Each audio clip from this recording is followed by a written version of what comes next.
start our meeting for today. Good morning, everyone. Welcome to the Board of Behavioral Sciences board meeting. My name is Max Disposti, pronounced Jimenez. I'm the chair of the Board of Behavioral Sciences. Today is November 5th, 2020, and the time is 8:35 a.m. It's the 6th. Today is the 6th. Nice. I mean, if it Thank matters. I should know better. I counted the hours lately. Today's the 6th. Thank you for the corrections. November 6th, 2020. The time is 8:35 a.m. This meeting is concurring at various locations pursuant to the Executive Order N-25-20 dated on March 12, 2020. Today's meeting will be conducted using the following guidelines. All participants will mute their microphone or phone during each presentation of the agenda topic. At the end of the speaker's presentation, the board chair will ask for discussion from each board member in alphabetical order. Board members will unmute their microphone or phone to comment. Upon conclusion of your comments, please mute your microphone.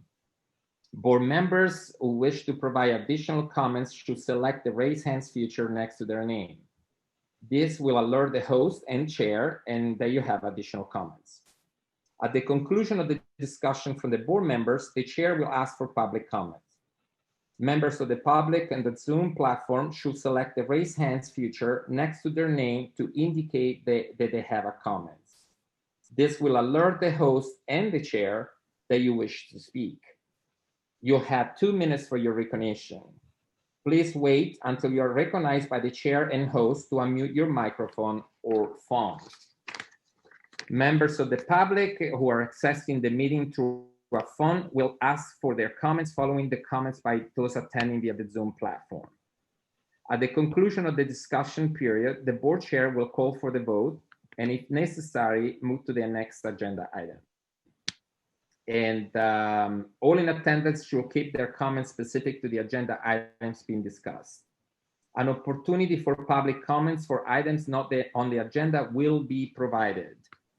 Please be advised that during this comment period, the board cannot engage in discussions or take any actions on any matter that is raised, except to decide where to place the matter on the agenda of a future meeting. We can now move for the roll call and your board presentations. Christina, thank you.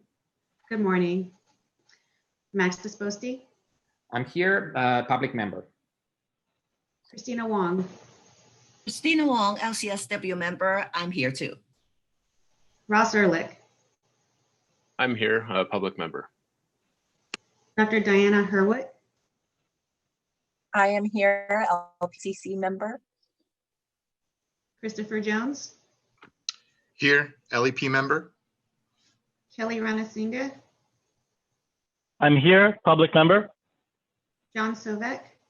I am here. I'm a licensed marriage, family, and therapist member, and my pronouns are he, him, his. Wendy Strack. I'm here and public member.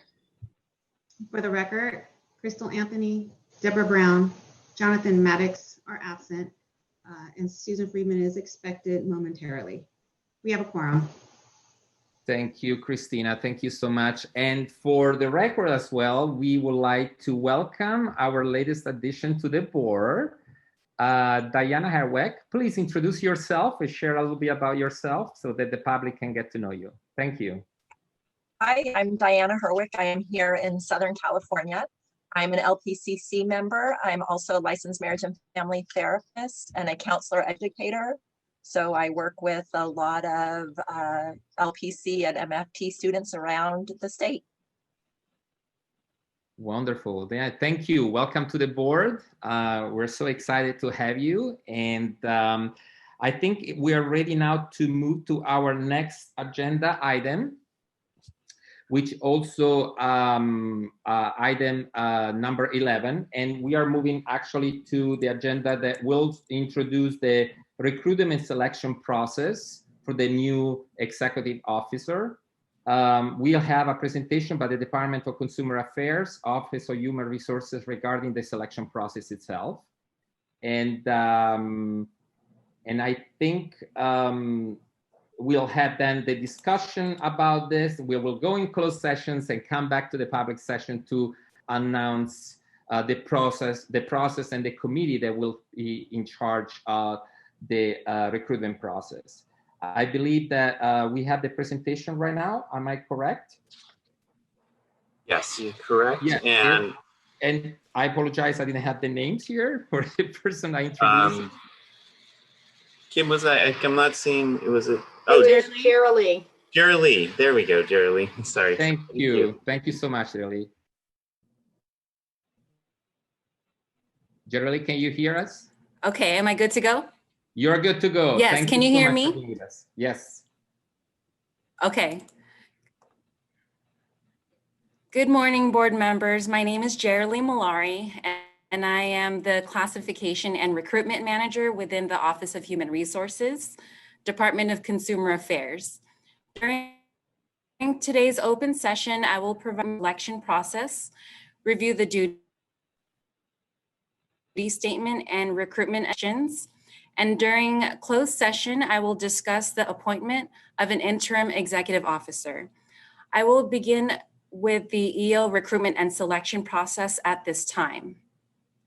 The EO recruitment and selection process will require 2 members who have time and interest to participate in the selection process. We do plan to formally appoint a search committee in today's meeting. The members will be chosen by the board chair to be part of the search committee to assist with the entire recruitment activities. In today's meeting, we will have an opportunity to review and finalize the duty statement and recruitment announcement, which will be used for the EO advertisement.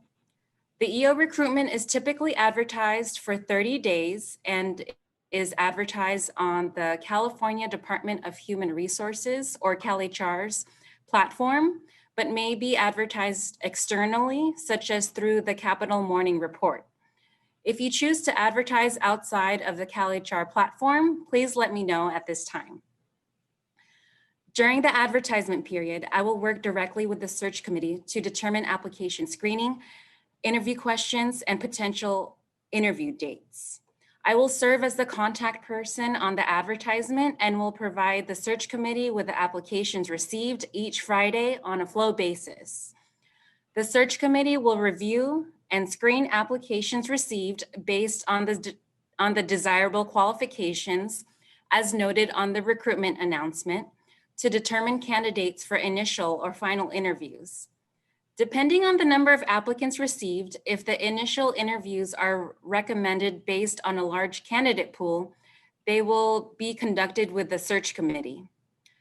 Reference checks will be conducted for top candidates prior to final interviews with board members. At the next scheduled board meeting in March of 2021, in closed session, final interviews will be conducted for the top candidates. If it is too far out, the board may do a meeting pursuant to the regular 10-day rule with proper notice just to do final interviews. This will require a vote by board members to select a final candidate. The selection of the candidate must be kept confidential until candidate notification has been completed and accepted, and the unsuccessful candidates have been notified. The selected candidate will also require criminal offender query information, also known as query clearance. If they are currently with the board and have a query clearance on file, we will not need to run one. It will be facilitated by Human Resources. DCA is required to obtain fingerprints and conduct a criminal conviction record review for all employees and candidates for employment for positions with access to query in order to maintain record security from the Department of Justice. Once the selected candidate has passed query, Human Resources can work with Public Affairs to make the formal announcement. On the effective date of the appointment, the oath of office must be administered, which may be administered by any board member, DCA director, or their designee. The oath of office must be administered in person, and Human Resources will provide the oath. This concludes the Executive Officer Recruitment and Selection Process Overview. Do you have any questions?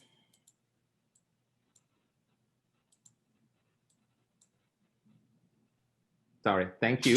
Thank you, Jerry. I don't know if Steve can help me with that. I don't see any particular questions from the board. I know we have a discussion right after, but if there are any questions about these introductions, anyone? No, apparently we're good to go, Jerry. Thank you. I know you'll stay for us with us for this discussion, correct? Yes. Okay, good. Good. So, oh, go ahead. No, please go ahead. I know you're. For the search committee, I don't know if you wanted to do that next or at another time. Well, I have it in the agenda for today. Am I right? Okay.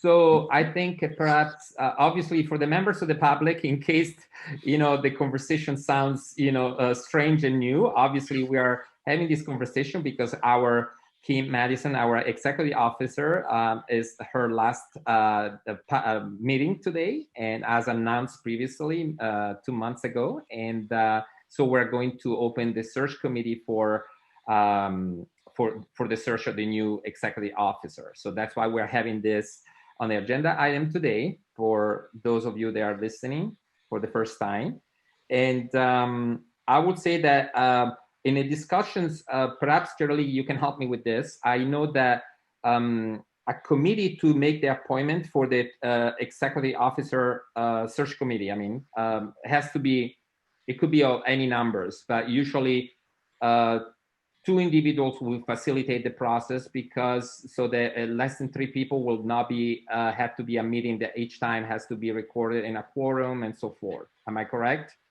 I believe so, yes. I remember well. Okay. Yes, that's correct. Max? Unless the board has different suggestions, of course, we are open to that. I do have introductions that we could have 2 members of the board. And again, I say that only because we could have 3 or 4, but if we have more than 2, every time these individuals will meet, they have to have recorded notes, they have to have posted in the agenda. It's a public meeting, as you all know. So we can definitely do that if that's the desire of my fellow board members, but it's not, it's an option, but it doesn't have to be like that. So we recommend 2. You recommend 2. So I love the recommendation. Yes. Correct. And think about it, if Kim is not technically, well, she's done after today, but right.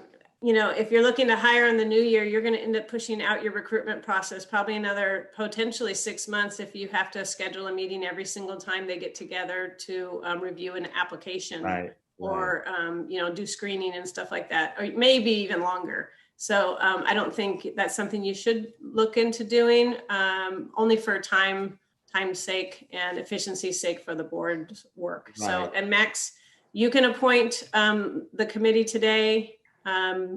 Obviously, it's not indentured servitude. Somebody's going to have to accept the doing the work, of course, but you can appoint it today during this section of the board meeting.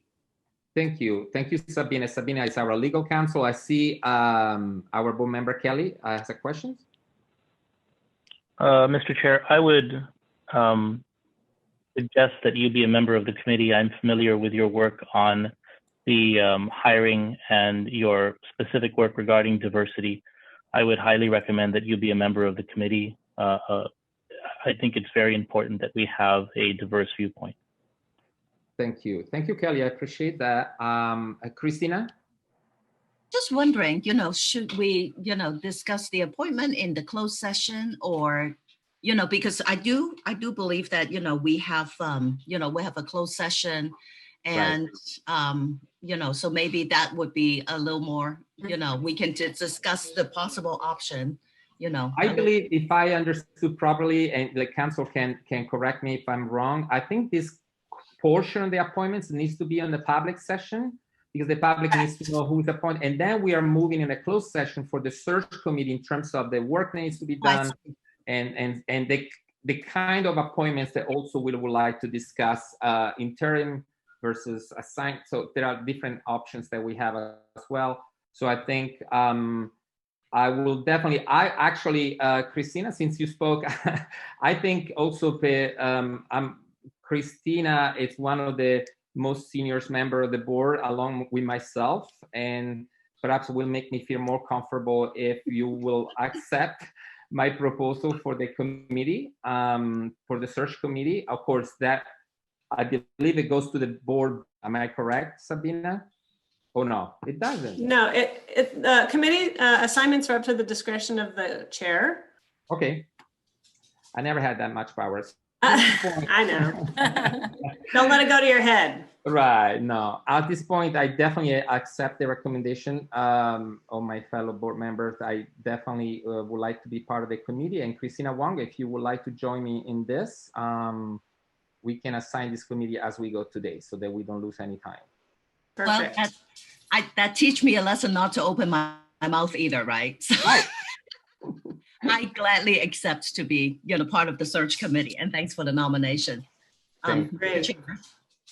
Without further ado, I believe that since we have an executive office search committee, before we go in closed session, I believe we need to review any possible amendments to the executive office duty statements. I don't know if that's okay. And Sabina.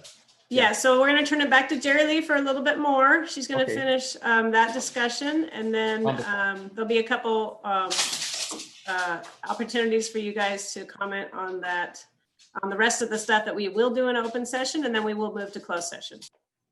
Wonderful. Thank you, Sabina. Jerry Lee? Thank you. To Max and Christina, I have noted your names, and I will be emailing you after the meeting. Mm-hmm. So next, I'd like to review and go over the duty statement and recruitment announcement drafts that were sent to you for your review on October 30th. For the duty statement, specific details for the number of board members, annual budget, and subordinates revised to make general. This eliminates future edits to these values as they fluctuate. The supervision received was changed to administrative direction to match the allocation. This is designated for most high-level positions.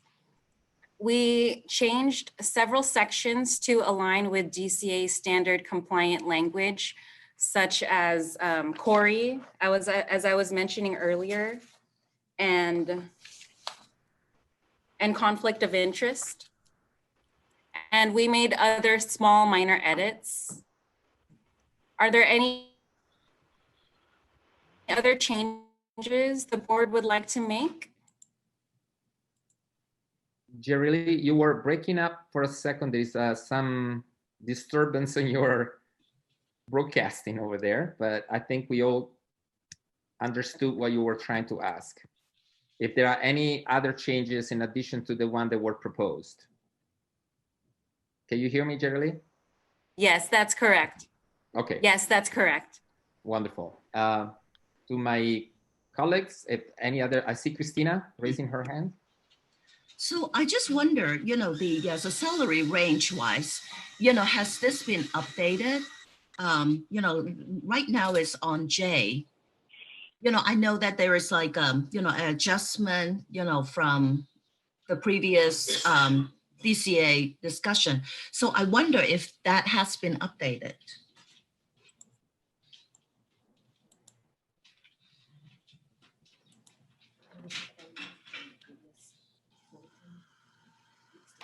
The duty statement was a carryover. It's a carryover from the last time it was updated, the last recruitment. So it would have been the recruitment from Kim's appointment. Okay, so that is an old version in that sense. Yes. Okay, so I guess that, when we publish this position duty statement, then, we would be probably, have the more update of the salary level. So it won't be J anymore, right? Or is that still remaining BJ? That part has been updated to current, actually. Okay. Yeah. Yes. Okay. That's current. I think it's anything under the general statement and below are where the edits are. Okay. Yeah, so, yeah, okay, so thank you. Yeah. John, I see you, John. John, go ahead. And Kim. I have a question because I do not know if this is where this would go or if it's appropriate or if it's actually just in the policies of the higher position. But put something in potentially that talks about proactively developing non-discriminatory practices within the profession as well as within the agency in regards to sexual orientation, gender, ability, and all of those pieces. Can I respond to that? Yeah. Okay, awesome. I think that would, so this is generally just a duty statement of the actual job. And then that kind of direction would come from the board members, maybe in a strategic plan. Does that make sense?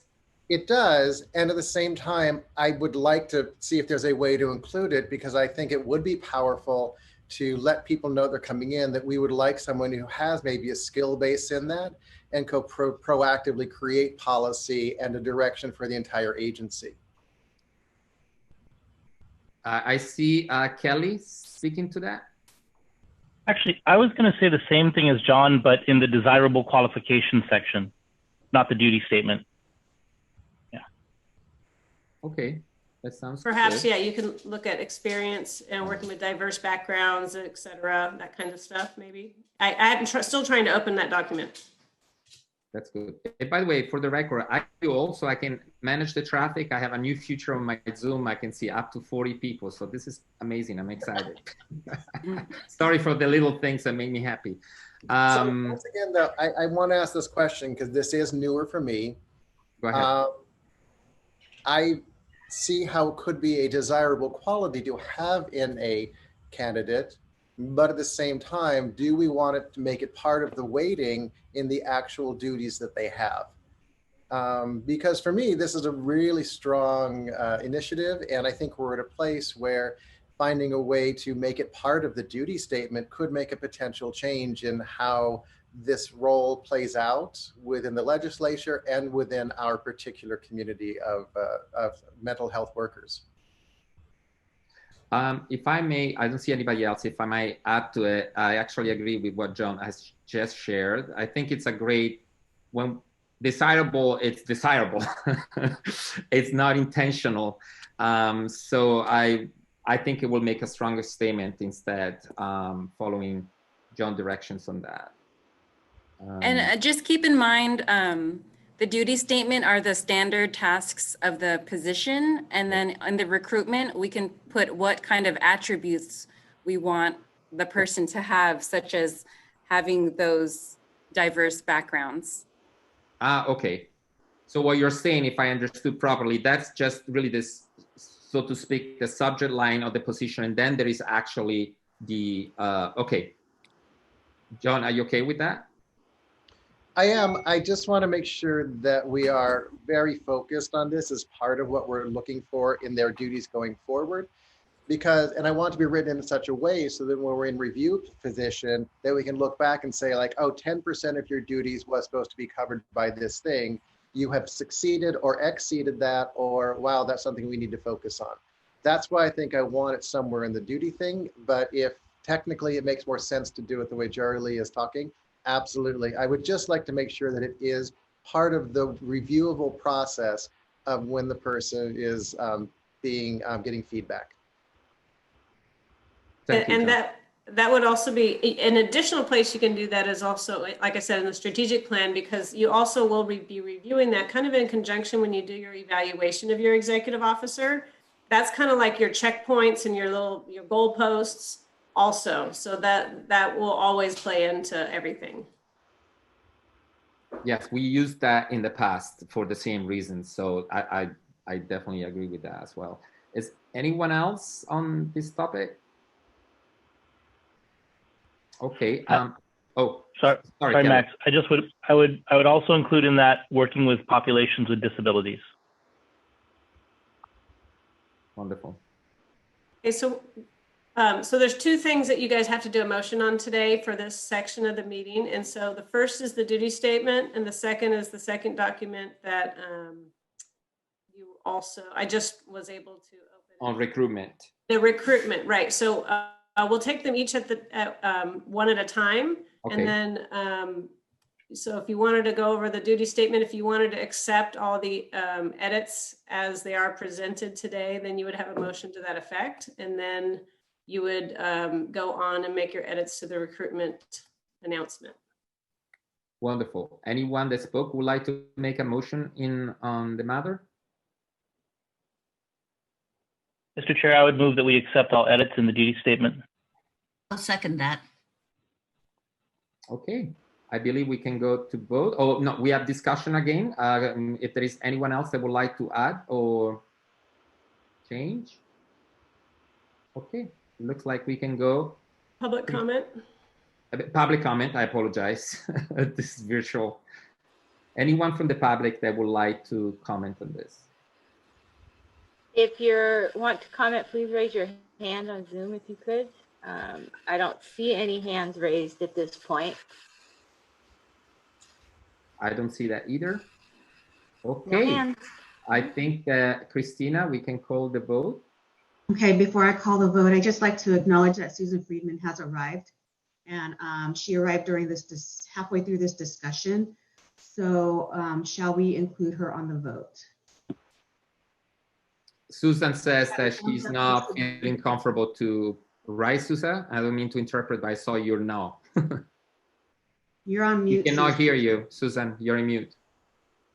Okay. I will have to abstain because I couldn't get in and I needed Lisa. We were like doing all kinds of things to finally get in because the password wouldn't work. Okay, Susan, when I get to your name on the roll call, just say abstain. Okay. Thank you, Susan. Good to see you back. And Okay. here's the roll call vote. Max Disposti, Yes. Ross Ehrlich, Yes. Susan Friedman, Abstain. Dr. Diana Herwick, Yes. Christopher Jones, Yes. Kelly Ranasinghe, Yes. John Silvek, Yes. Wendy Strack, Yes. Christina Wong. Yes. Motion carries. Thank you, Christina. And now we're moving to the recruitment announcement. So I know that we discussed some of the possible changes. Anyone would like to make a motion that reflects that? Or we can continue the conversation, of course. I'll make a motion to accept that. What would be that? I need a little bit more, a little bit more specific. So the recruitment, recruitment statement Oh, as written. as written. Okay, because that's what we were talking about. Yeah, with the Yeah. amendments. Yes. Okay, what There were, amendments though? Oh my goodness. So you want us to list it, right? So Jerry, maybe you I can have help. two written down from what you've already said earlier. Thank you, Jerry. Experience in working with diverse backgrounds and working with populations of disabilities. Yes. That. I would specific. Oh, sorry. Kelly, go ahead. I think Mr. Sobek actually said working with LGBT populations as well. So it's diverse communities with disabilities and LGBT populations.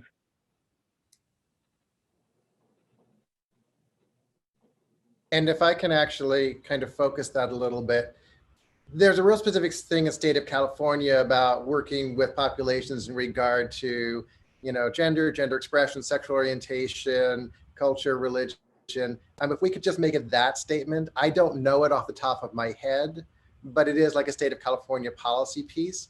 And I believe, Kelly, that the ability piece is also in that non-discriminatory language the state of California uses. Anyone who can correct me on that, it might all be under that state of California statement. I think John also correct. I think you're also referring to the numeration of California so that we can actually make sure that we identify, we don't leave anyone out in the numeration part of it. Correct. That's why, yeah. Yeah. Probably give us what we need.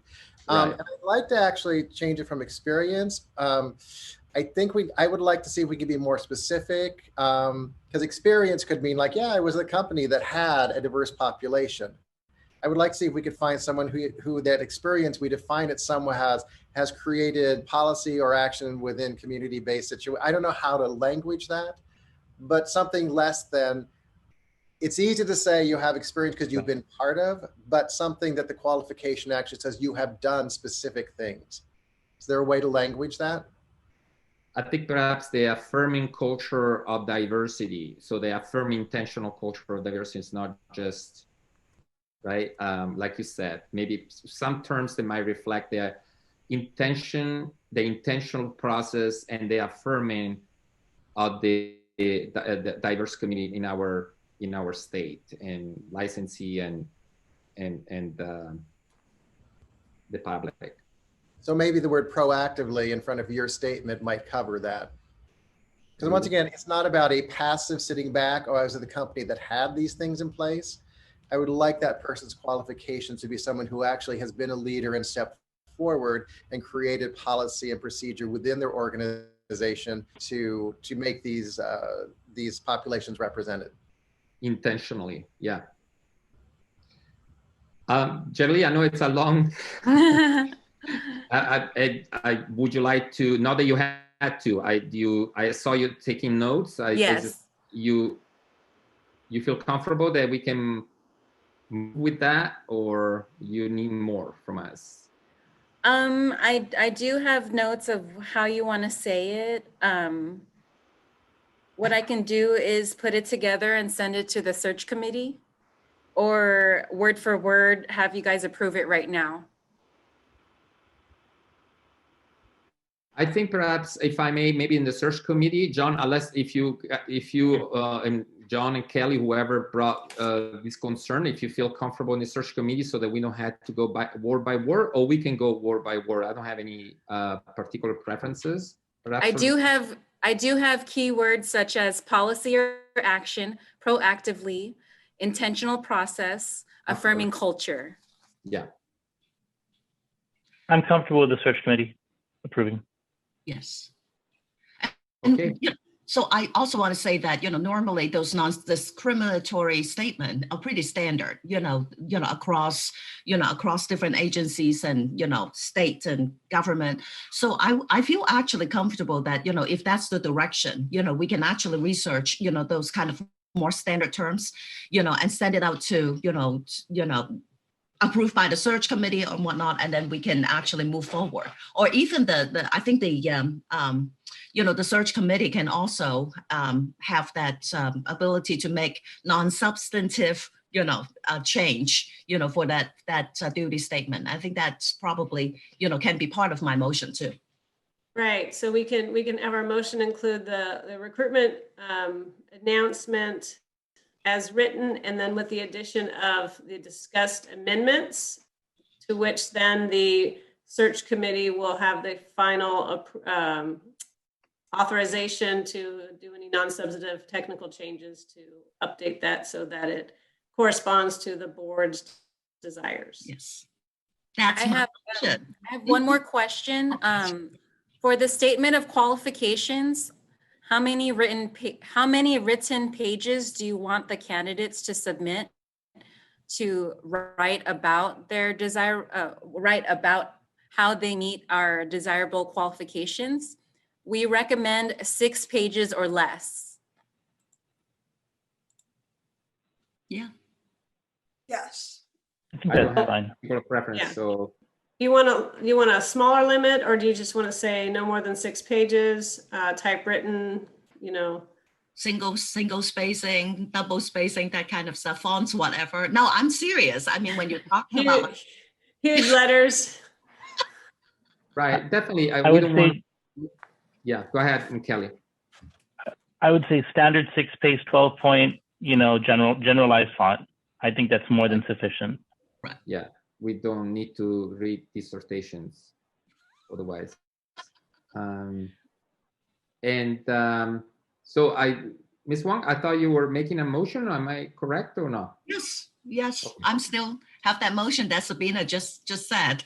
So we're going to include that statement of qualifications page limit into that motion as well. So we have the recruitment announcement as written with the added amendments with the authorization of the search committee to make those non-substantive technical changes so that it reflects the board's desire to include the diversity information. And then we have the statement of information, qualifications page number limit. Correct. I have one more. Okay, So go ahead. if we need, sorry, Sabina. If we need, earlier I mentioned that we need to post it for 30 days. Sometimes we don't get enough applications. And I wanted to know if we needed to repost the advertisement for the job. Can that be delegated to the search committee to make that decision if we want to just review the apps we have on hand or try to recruit more? If the board would so desire. Right. Kelly? I think I think reposting is wonderful, and I also think it should be posted on other platforms than the CalHR platform.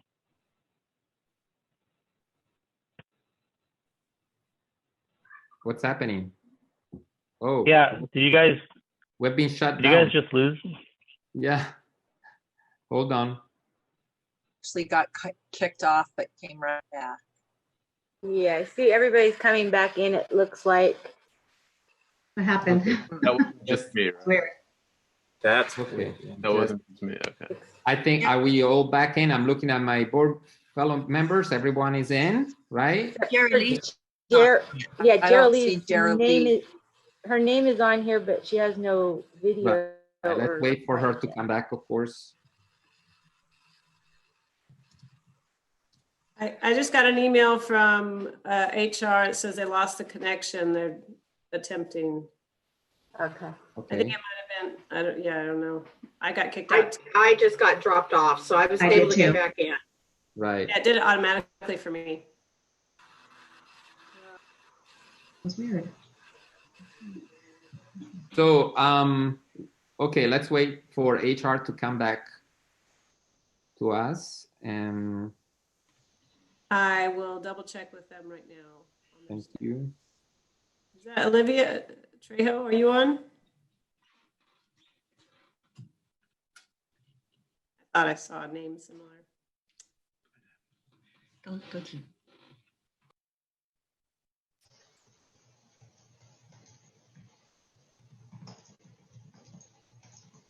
Susan, you're muted. Unmute, no, unmute, Olivia. We still can't hear you. Can you hear her now? No, No? Olivia. Yes. Ah, Jerry Lee is joining Back in through the phone. I just let her in. Let her in. I just let her in. Wonderful, thank you. Mhm. There is some feedback, so if anyone can, actually, I see that you're all very good on being muted. Jerry Lee? She's like she's connected. connecting. Unmute, Jerry Lee. I'm back. Wonderful. So we were at the moment where board member Kelly made a suggestion in regards to where to publish the announcement and the length of the same. Am I right, Kelly? We can't hear you yet. I would suggest the search committee have the ability to repost, or HR have the ability to repost, and also that the announcement be posted on more platforms than the CalHR platform.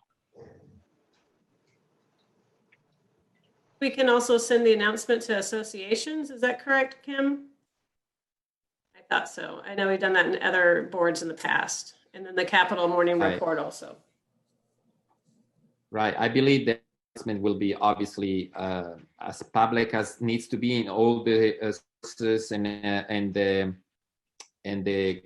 community of mental health providers that we are in touch with. And Jerry Lee, can you confirm that? If you hear me? I'm sorry, I missed the last thing you said. Board member Kelly made a suggestion in wanting to know more where the job posting will be posted, and besides the BBS site. Am I correct, Kelly? And so and also for the length of the same, to make sure perhaps that we go beyond the 30 days, the 30 standard days, Kelly, is that what you requested too? Yeah. Yeah, the only reason I mentioned it is because Jerry Lee said that if the board intended to post it on more sites than the CalHR platform, that should be noted. So that's the only reason I'm noting that. Okay. What are we doing about? And the choice of where it is also, the choice ahead, of where it is also posted outside of CalHR can be chosen by the search committee. Sweet. Okay. Thank you. Wonderful. Susan, I know you were sharing something with us. Yes. You need to be unmuted. Yeah. Okay. Go ahead. It changes each time. I'm wondering what arrangements we have for the pandemic. I mean, people can't travel, so. Are you referring to the interview process? Yes. I'm assuming the interview process will be virtual, not in person. Correct. Okay, so we go back to Christina's motion, that's growing. So we have our recruitment announcement as written with the amendments suggested to include the diversity information with the, I know that Jerry Lee has the words and the keywords and phrases she's gonna, do wonders with and make it into some amazing announcement. And the search committee has authorization to do some tweaking to that to reflect the board's desires. And then we have a statement of qualifications, page limit F6 and normal, quote, normal font and so, nothing crazy, which I know is not normal. And then we have this last portion of where and how long to post it. It'll be on the CalHR website as well. And the search committee has authorization also to repost and or also make sure it gets out to other outlets as well, including associations, including potentially the Capital Morning Report, etc. Yes, yes, that's my new motion. I second the new motion. Okay, so John seconds, Christina moves, John seconds. Any other discussion? Okay, looks like we can move forward. Public comment. Public comment. I see no hands raised at this point. Thank you, Lisa. And I believe Christina can go ahead with the vote count. Okay, Max Disposti, Yes. Ross Ehrlich, Yes. Susan Friedman, Yes. Dr. Diana Herwick, Yes. Christopher Jones, Yes. Kelly Ranasinghe, Yes. John Sovek, Yes. Wendy Strack, Yes. Christina Wong. Yes. Motion carries. Wonderful. And if I am correct right now, we're actually moving into a closed session. For the member of the public, we can't quite time that because obviously it's a closed session, so we don't know the exactly the amount of time that's needed. But I'm sure, Steve, people will rejoin the same link. Am I correct? Yes, people will rejoin the same link. We will admit when we are able to. So I would give yourself a few minutes. I'm not sure how long it's going to take, but yes, we will. If you log in, you won't be admitted until the closed session is over. So just be aware. Right. Just for the sake of conversation, I can't say like, we'll see you in an hour or so because it's a closed session, but we are not expecting this to take all morning by any means. Okay. If I may, I would make a suggestion that the public start looking to rejoin about 10 o'clock. I like that, Ken. Yeah, and then so I have a question. Hold on, Kim. Can you finish your statement and then we'll go? Yeah, and then we'll resume the rest of the agenda, which would be the report of the closed session, public comment, and general business. Wonderful. I think that's a good suggestion. I know there was a comment, but I couldn't see where it was coming from. I think Julie was. We'll have public comment after we open it back up. So. Yes, that makes sense. Yes, I didn't know if it was the public or anybody else. Okay, everyone, we're moving to our closed sessions for our board members. You stay tuned. Everyone else can.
I think we are ready, right? I see all my fellow board members present. Welcome back, everyone. This is the Board of Behavioral Sciences. It's November 6th, 10:05 a.m. My name is Max Disposti, pronounced Jimenez. I'm the chair of the Board of Behavioral Sciences, and I welcome the public and the fellow board members back. We are reconvening our open sessions now after had concluded our closed sessions in the past 30 minutes. And we are moving to our next agenda item, which will be my report, item 12, board chair report.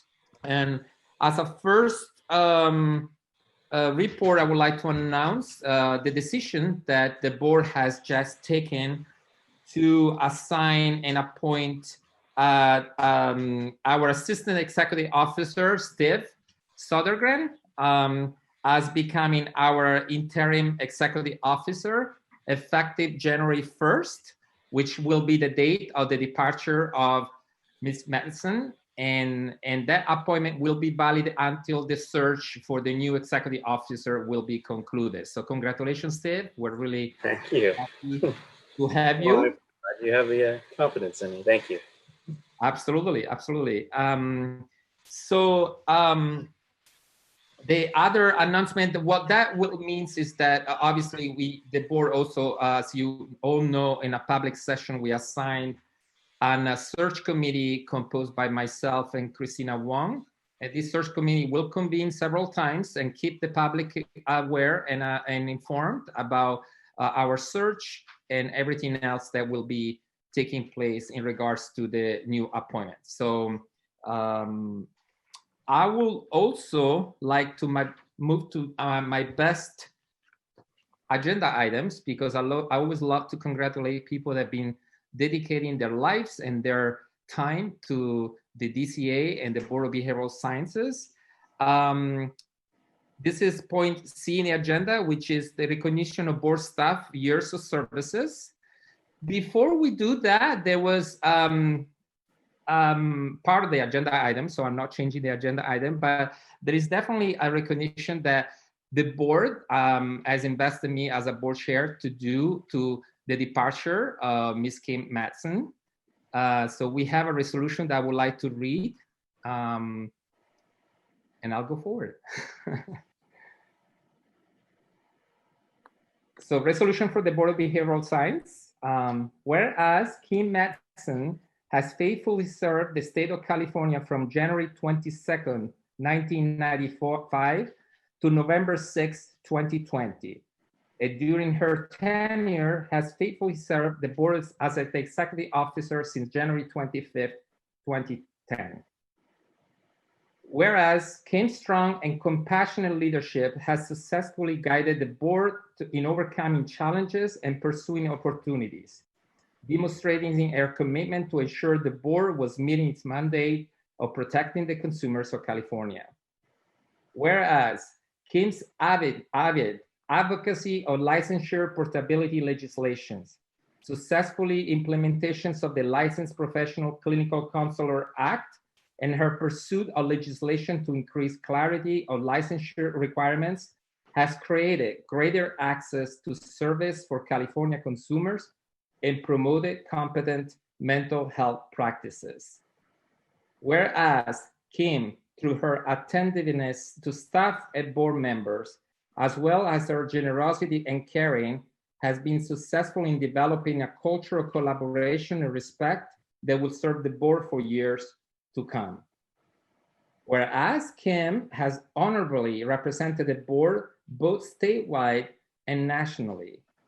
Whereas her colleagues wish to express to her the high esteem and regards, and now therefore be resolved this 6th day of November 2020, that the members of the California State Board of Behavioral Sciences express heartfelt appreciation to Kim Madsen for the outstanding contribution she made during her term of service to the board. Congratulations, Kim. We're really, really proud. Thank you very much. Thank you. I'm also a very emotional guy, so I tend to cry in every separation. Me too. Me too. Kim, I'm sure I would like to use the public comment session after also we honor our staff members. We will have a public comment sessions where I'm sure my fellow board member would like to join in the congratulations for everyone. And so I'm moving forward to that, but please stay tuned. Thank you. So in recognizing the outstanding contribution our staff at the Board of Behavioral Sciences, I would like to follow and recognize the follow staff members that are celebrating 5 years of professionally dedicated services to the BBS. If we were in person, we will come and we will ask you to come towards us and give you the certificate, which you will receive, has been signed by all of us. So I hope this doesn't take anything away from really the expression of congratulations, but also to convey how proud we are of your services. First, it's Carl Peralta, licensing analyst. Carl, if you're here, you can wave your hand so people can see you. Thank you so much for your services. Thank you, Carl. Second will be Kimberly Covington, licensing technician. Kimberly, if you're with us, thank you so much. And The third person will be Margaret C., which is from Enforcement Technician. Margaret, thank you so much for your services. We are also going to recognize again for the 5 years, Yi Lee, Enforcement Analyst. Thank you so much for all your hard work. Thank you. And then Marlon McManus, Enforcement Manager. Thank you so much, Marlon. Thank you. Thank you. I know we wish we could hear all the clapping. And we are really grateful. The board, and I'm sure the staff is grateful for all your 5 years of services and the responsibility that you took to serve the state of California. And then last but not least, we are going to recognize 20 years of service from our wonderful Christina Kitamura, which is our administration's analyst. Christina, thank you so much. You serve the board and eloquently, and you're always very available, and your experience speaks volume of your years of dedication. So thank you so much. And we had the pleasure as a board members, obviously, to enjoy your company every single time we come together. So that will conclude the recognition part, but I would like to move to our public comments. Public comments are for items not in the agenda, but and that will include an invitation to my fellow board members to express their gratitude and their experience with our Keep Medicine. And this is our last opportunity officially since her separation. So I leave the board, I'll leave the item open to the board. If there is anyone that would like to speak now, please let me know. Well, I'm a public member and I would like to speak. Please, yeah. Julie, go ahead. Julie, go ahead. Okay, my name is Julie McAuliffe, and I worked for the board for 24 years. I started in January of, let's see, I've written down things. Let me get myself together. I appreciate your time. Thank you very much. I recognize a lot of faces. I just wanted to come back before you and speak a little about my experience at the board. I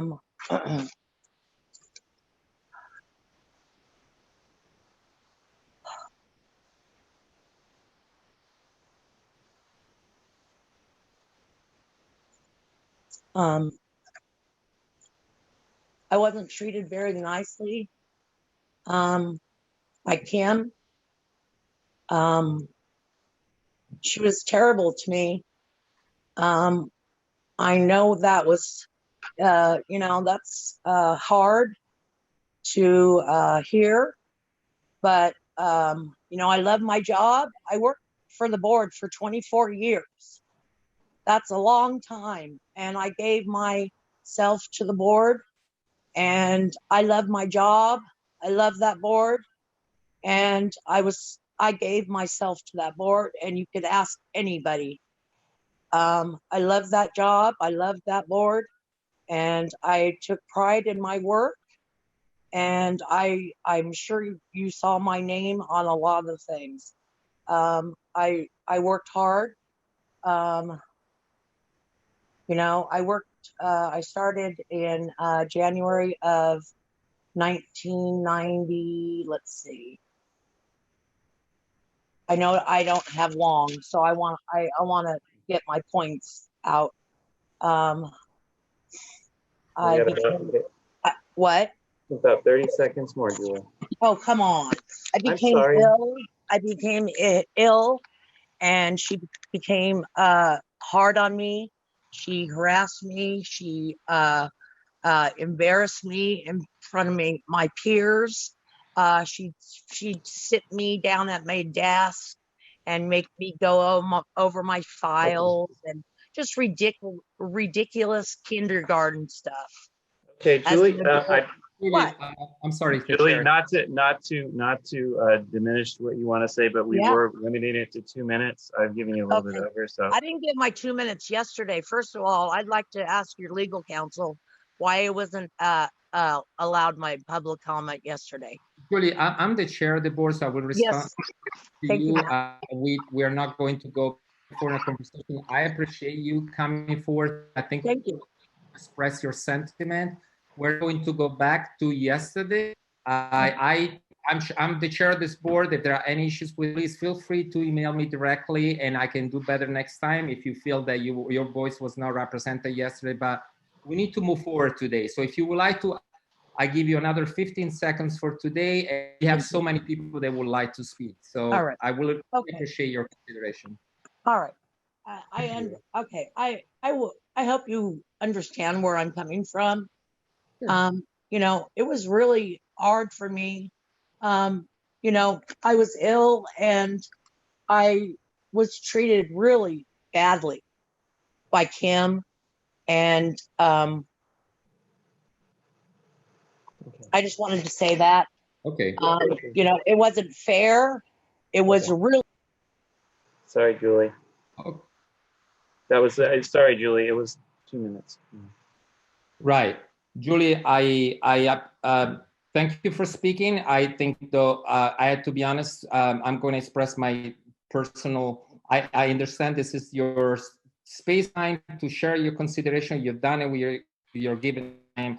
I really would like to focus on the good that our staff has done. And this is the moment for us to all celebrate the hard work of so many staff members. And there is time for complaints, there is time for notes, which has been given a lot of opportunities, but I really would like to move forward if there are any other comments in regards to the public agenda comments. Yes, Ben Caldwell has his hand raised. Thank you, Lisa. Go ahead, Miss. Good morning, everyone. I'll be brief. I just wanted to say a thank you to Kim for many, many years of good, steady leadership through some good times and some more challenging times for the board, for sure. You've done such an amazing job of managing the board, but also maintaining really good relationships with stakeholders, even on those rare occasions where we haven't entirely agreed on everything. I'm just very, very grateful for your years of work, for the relationship that we've had. Really, really appreciated, and you've set a very high standard. So thank you. Thank you, Ben. Very much appreciated. Can you please identify yourself? I know you, we all know you, but for the public record, thank you. My apologies. Yeah, I'm Ben Caldwell. I'm a licensed MFT. Thank you, Ben. It's good to see you here. Hey, Caitlin Conley is next. Thank you, Lisa. Hi there, my name's Caitlin. I'm an associate clinical social worker. I'm the advocacy chair on the California Society for Clinical Social Workers. First off, I just wanted to thank Kim. I know you've been a huge supporter of our organization. I know you have provided so much guidance, and your presentations on the LCSW process are invaluable. They helped me when I was a student. I remember meeting you in San Diego a couple years ago. Our question from the society, we've had some concerns that the social work education at the master's level is moving away from clinical. It's becoming more of a general practice and focusing more on like meso and macro level social work.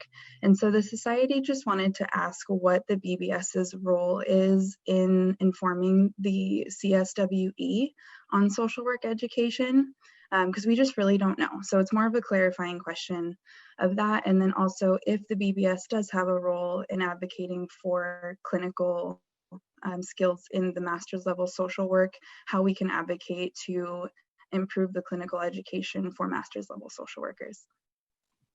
Definitely, thank you so much for your question. Thanks for being here today. As you know, the board cannot directly address the questions, but I will definitely invite one of our staff members, because obviously your questions were very pertinent to what the role of the board is in education, right? I think any of our staff members, Steve, if you can follow up, could answer directly to you Stick can give you his personal email so you can be connected and have that answer to you. So for clarification. That would be Okay. great. Thank you so much. Thanks for being here today. Anyone else? Oh, yes. Miss Leah Brew has comment. I think I recognize that name. I think so. Hello, Dr. Brew. Good to see you. Hello. I can't turn my video on. They've turned me off. So You know, I'm sorry. I'm turning. We're kind of trying to keep all the videos off until you actually are speaking. You should be able to turn. Let me see if I can. There it is. I just came up. Okay. Thank you. Thank you. So I just wanted to thank you, Kim. You really helped me transition onto the board 8 years ago when I started, and even before that, I really appreciated your hard work in getting the LPCC going. The whole legislative process that we went through to get it through the legislature, and then to work with the board to get it going, and to support all the things that I wanted to do to improve the process for supervision and other things that I've been involved in. So I'm just so grateful for your time with the board. You've really made a difference, and you've made really important positive impact in my life. Thank you so much. Thank you so much, Dr. Brew. It's good to see you here with us. And for those of you that don't know, Dr. Brew is a former Board of Behavioral Science member that just departed a few months back. Okay, next we have Kathy Atkins Camp. Hi. I don't, like Leah, I'm not quite sure how to turn this on myself, the video, but oh, there you go. Thank you. So same as Ben and everybody else, I wanted to, on behalf of CAMP, including Nabil, who would have liked to have been here today. We have our nominating committee he's currently in, so he can't attend. But on behalf of all of CAMP, we wanted to thank Kim for all her many years of dedication, and we appreciate all the service she's given. We wish her good luck in retirement with her grandchild, and we have, I wonder if you can see it, an award. I wonder how close I have to get this. I don't even know where my camera is on my thing. I have an award. But we'll be sending it to you. It says, the California Association of Marriage and Family Therapists proudly recognizes Kim Madsen, Executive Officer, Board of Behavioral Sciences, with sincere appreciation for her outstanding service, work, and contribution to the marriage and family therapy profession. It's so sad you can't see it. I don't know how to do that with my, oh, there we go. Kind of, you can kind of see it. So we just wanted to really thank you for everything, and say how it's been so great working with you, and our two organizations have really worked very well together thanks to you. So thank you, and we wish you all the best of luck. Thank you very much, Kathy. Gosh, I'm very humbled. Thank you. Okay, next would be Roseanne Helms. Oh, no. I just wanted, hi Kim, I just wanted to thank you from the bottom of my heart. Not good at goodbyes, but I just wanted to say that we've accomplished so much under your leadership at the board, and we've been through a lot together. I think we made a great team. You started just a few months ahead of me. I've been here about 10 years, and you're truly the reason that I've stayed in this role for so long. And I just wanted to say thank you for always trying to do the right thing and leading with integrity and being such a great and fair leader and role model.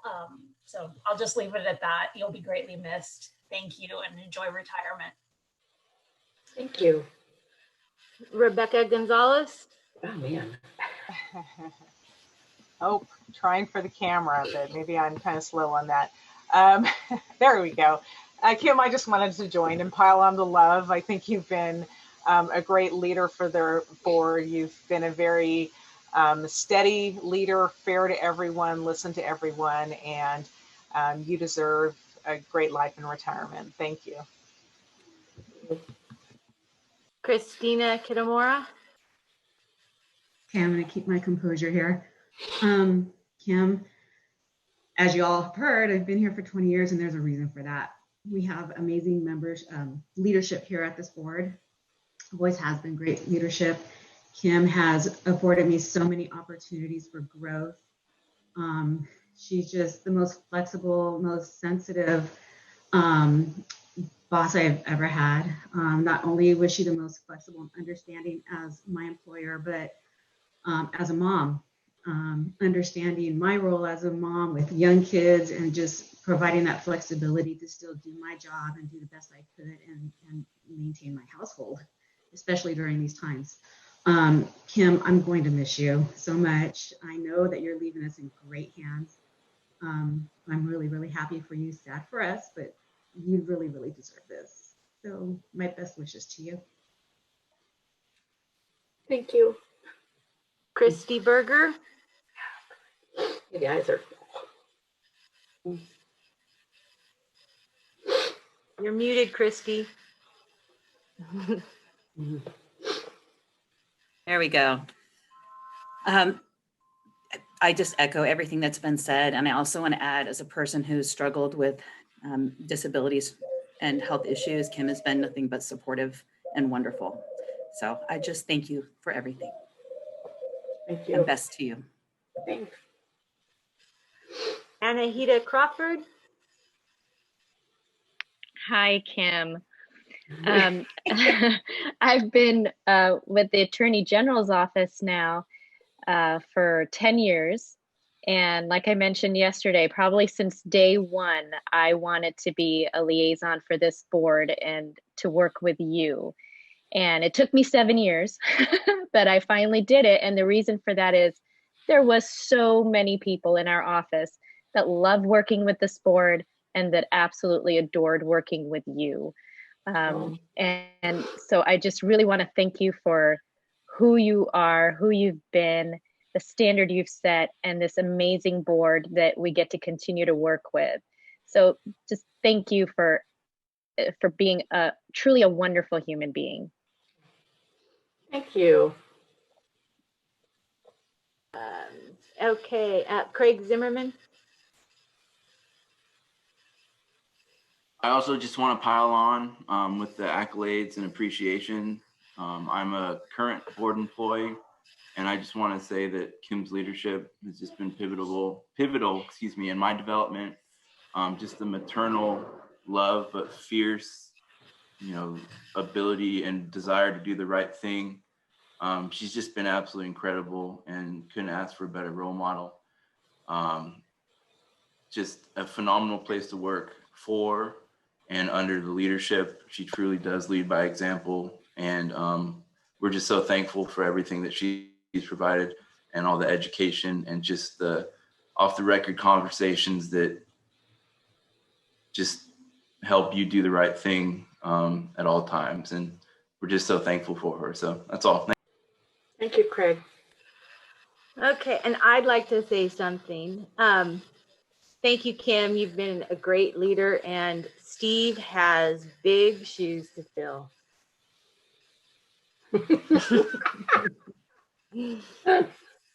We're going to miss you. Thank you. Jen Alley still has a comment. Jen Alley. Good morning, everybody. I'm not sure. I'll start my video. Oh, there we go. There we go. So Kim, I'd just like to, Camp's already done our little shtick, but you were very welcoming to me when I started at Camp, and I truly appreciate that. So thank you. And Steve, congratulations on your interim appointment. You've been great to work with so far as well. And I do have a general public comment. I just want to let the board know that in 2021, CAMP, the California Association of Marriage and Family Therapists, plan to sponsor legislation to centralize the MFT scope of practice language into the body of our scope. As I'm sure a lot of you are aware, references to our practice appear in multiple statutes and regulations. Our goal is to have our scope in one place, just like the LPCCs and our LCSW colleagues do. We're not going to be pursuing anything to expand or change our scope of practice, and we're still finalizing the language that we hope to discuss with the board at a future meeting. So thank you. Thank you, Jen. We're looking forward to hear from you. Thank you for the update. Okay, there are no more hands raised on Zoom. I got mine raised. I don't know how to raise my hand actually. But Kim, oh my gosh. Thank you for being the greatest mentor and friend. Oh my God, I'm getting carried away. So it's amazing how you've created like this environment that allowed me, and I know other employees, to like grow, to explore, to kind of do their best. And I really do appreciate that. And it has really taught me a lot, and you don't know. So thank you for being the best friend, mentor, and you're going to be missed. Oh my gosh. So thank you, Kim. Thank you, Steve. Steve. I'll buy you that beer later, okay? Can I say something? Who's speaking? Oh, yes, Sabine. I didn't want to take up anybody else's time, but I just wanted to, obviously I'm going to say ditto, ditto, ditto, but I know we'll miss you. And I'll continue to fight the good fight to stay as your counsel for a lot of reasons. And I've learned so much, working with everybody. And I tell everybody about the amazing staff you have and all the great work you've done with them and for the industry and for public protection. And it's just been really great being assigned to you guys, and I'll miss you and all that kind of good stuff. Oh. Well, also Christina, then me. Christina Wang. So, I'm just checking, Max said I don't think we have a place for the board member to say anything. So I think I'm going to just take this advantage and make myself like a public person. So Kim, I know I said that last time in our board meeting, but, we have such a great working relationship. When I was the chair, we called each other every day, not every Friday, and you had just wonderful information for me. And so as a board member, as a friend, as our coworker, I just really appreciate, how much you dedicated to the board, create a wonderful culture. And I just look back, that 10 years I've been on the board basically, grow double size, not just the staff, the staff number of staff, but also the number of the registrants and licensees. And so, you really are the integral part, to make this happen. And I remember way back when you took up the job, you didn't realize that, oh my God, I didn't know what I got myself into. But look at 10 years later, that's, just the amazing reputation, we have established among the boards. And also, you take not only established BBS so wonderfully, within the state of California, we're kind of like the exemplary board, among DCA, we like to believe that.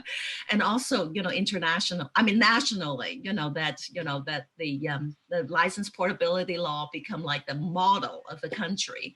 And so you have done so much, and I will miss you as, as a friend, coworker, board members, and I just appreciate you so much. And I secretly like to tell you that I really learned a lot from you.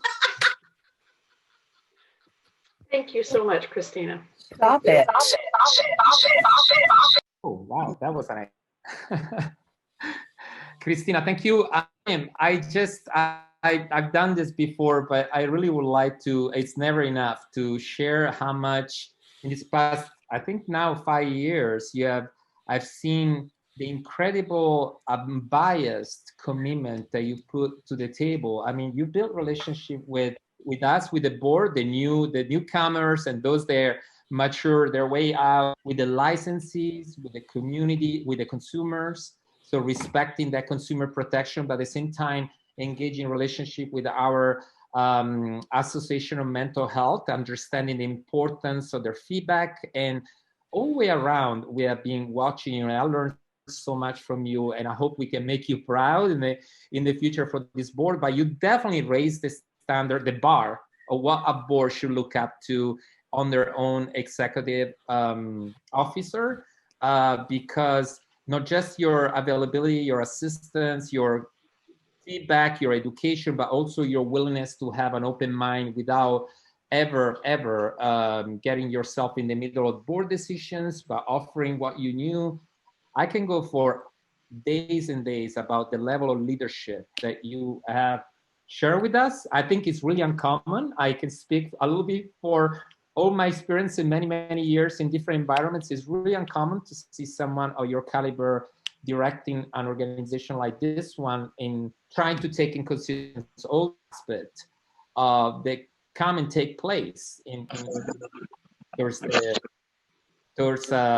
state of California. So I wanted to really commend you for that, but also your personal touch and love and caring and empathy that you always created towards all of us. Even some of us can be a little bit crazier than others. And I think really you did us so well and good. So I can't just thank you enough for your personal, but also professional leadership that you offer to this board. And I can see from many staff members that continue to be so enthusiastic about your leadership. So thank you. I don't mean to speak for the board as a board chair, because I know we have a lot of new board members, and some of them had already had the time to get to know you, but I can see some hands raised. So I just wanted to convey my really, I hope you enjoy your retirement. I know you will. And thank you for your services. Thank you. Thank you very much, Matt.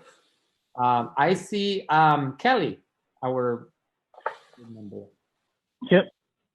Kim, I want to thank you so much for welcoming me to the board. And I just want you to know that on behalf of all the people of Imperial Valley, we truly appreciate you. The work you've done over the past decade or so truly makes the mental health community much safer, particularly those people who are in underprivileged and rural communities.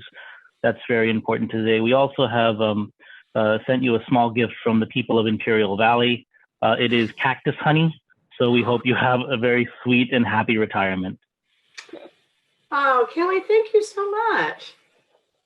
That's so nice. I guess, Steve, I can't turn in my card key. I have to go back into the office.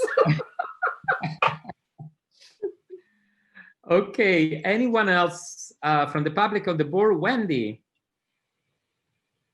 I don't want to repeat anything. I just want to kind of echo the accolades from everybody else, and thank you for,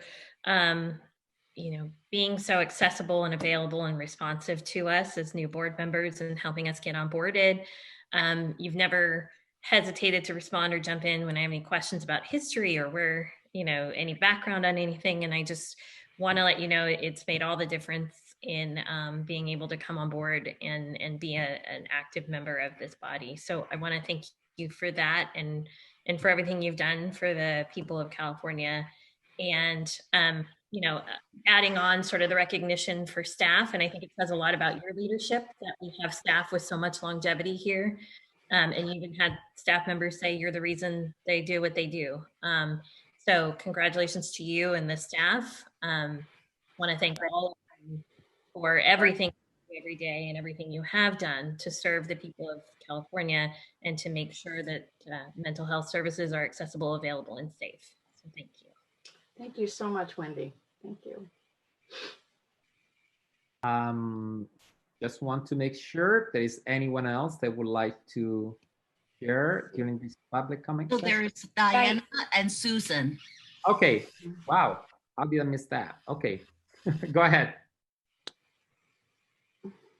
Susan, go ahead. Susan, you need She to needs to unmute. Follow me. I would just like to say a big thank you to Kim, because I happened to join this board the moment the pandemic hit. And she immediately said, well, Steve and I are flying down there to meet you. And I said, you are? And I thought it was kind of strange that she was willing to get on an airplane. And then about a week later, she said, oh, maybe we're not, So I have never met anyone in person, but Kim has always been there when I have emailed her, probably silly questions, probably questions that are answered if I read carefully the website or something like that. So I really just want to say a big, big, big thank you, because I know how difficult it was for you to just be the welcoming person that you were, and we could never meet in person. Absolutely. It was very strange.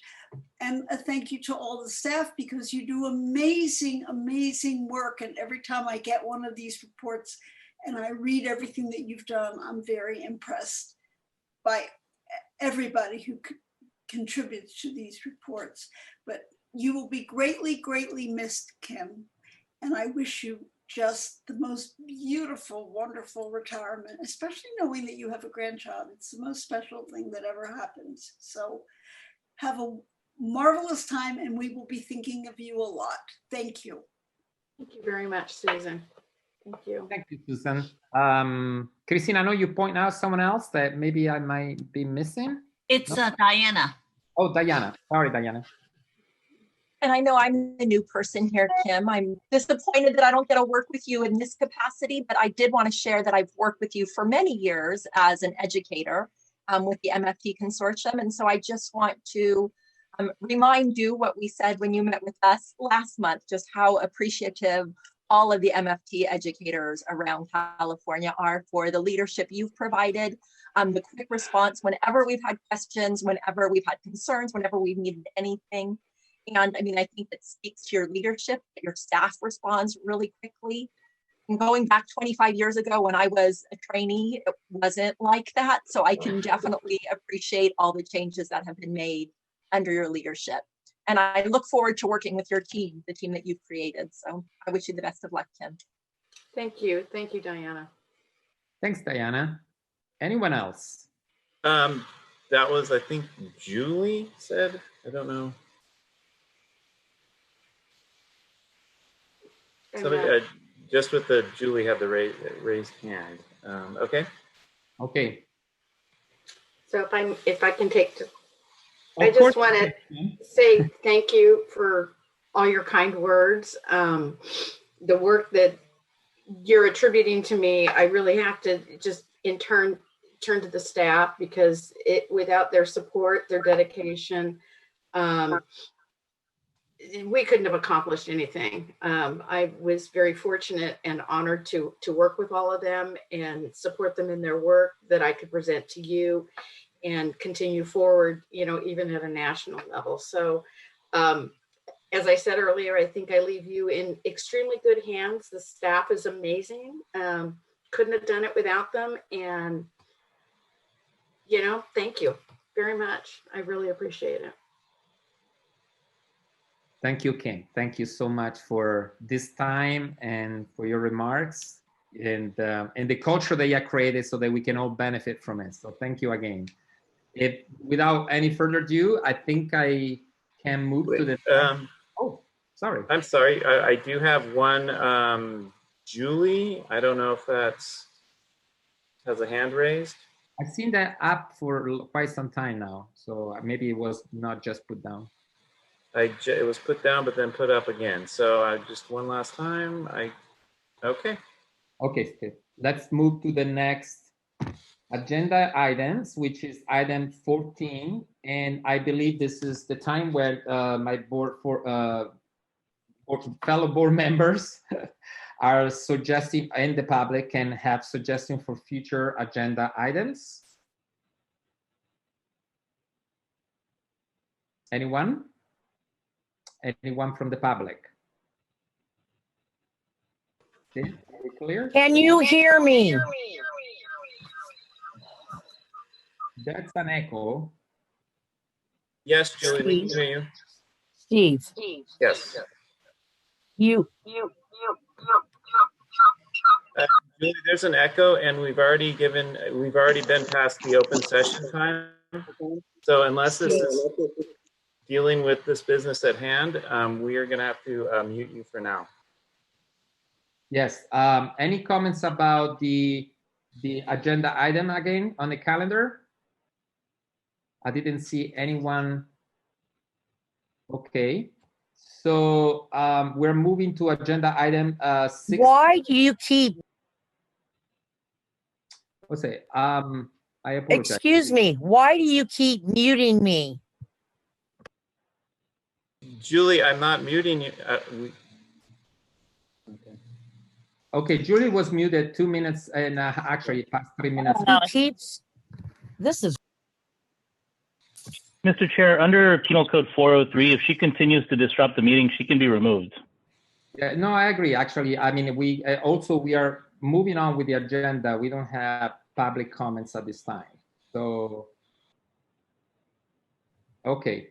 So again, for agenda item, we move to the consent calendar. So are there any member that wish to remove any items from the consent calendar? I don't believe we have any. So then I will make a motion or ask for a motion to approve the consent calendar. Any one of my board members? Wendy, will move I'll a make motion. a motion to approve the consent calendar. Thank you, Wendy. Can I interrupt that motion real quick? Can you go ahead and include the dates of the board meeting minutes in that motion so it's clear you're approving all of the minutes as written? Sure. Make a motion to approve the minutes of the July 30th, August 13th and 14th, September 11th, and October 8th, 2020 board meeting minutes. Thank you, Wendy. So we have a motion. Didn't see a second. Ross is second. I second that motion. Thank you, Ross. Any other comments? Okay, Christina, if we can call the vote. Max Disposti, Yes. Ross Ehrlich, Yes. Susan Friedman. Susan, unmute, please. Broken. Yes. Thank you. Dr. Diana Herwick, Us. Chris Jones, Yes. Kelly Ranasinghe, Yes. John Sovek, Yes. Wendy Strack, Yes. Christina Wong. Yes. Motion carries. Thank you, Christina. And we're moving now to agenda item 17, which has to do with the examination presentation by Pearson VUE. As you know, a lot of members of the public have requested in our past public session a couple of months ago to hear more in regards to the challenges of our examinees in regards to COVID-19 and how to approach the testing side. So we have invited our partners to go and share with us the work they've done.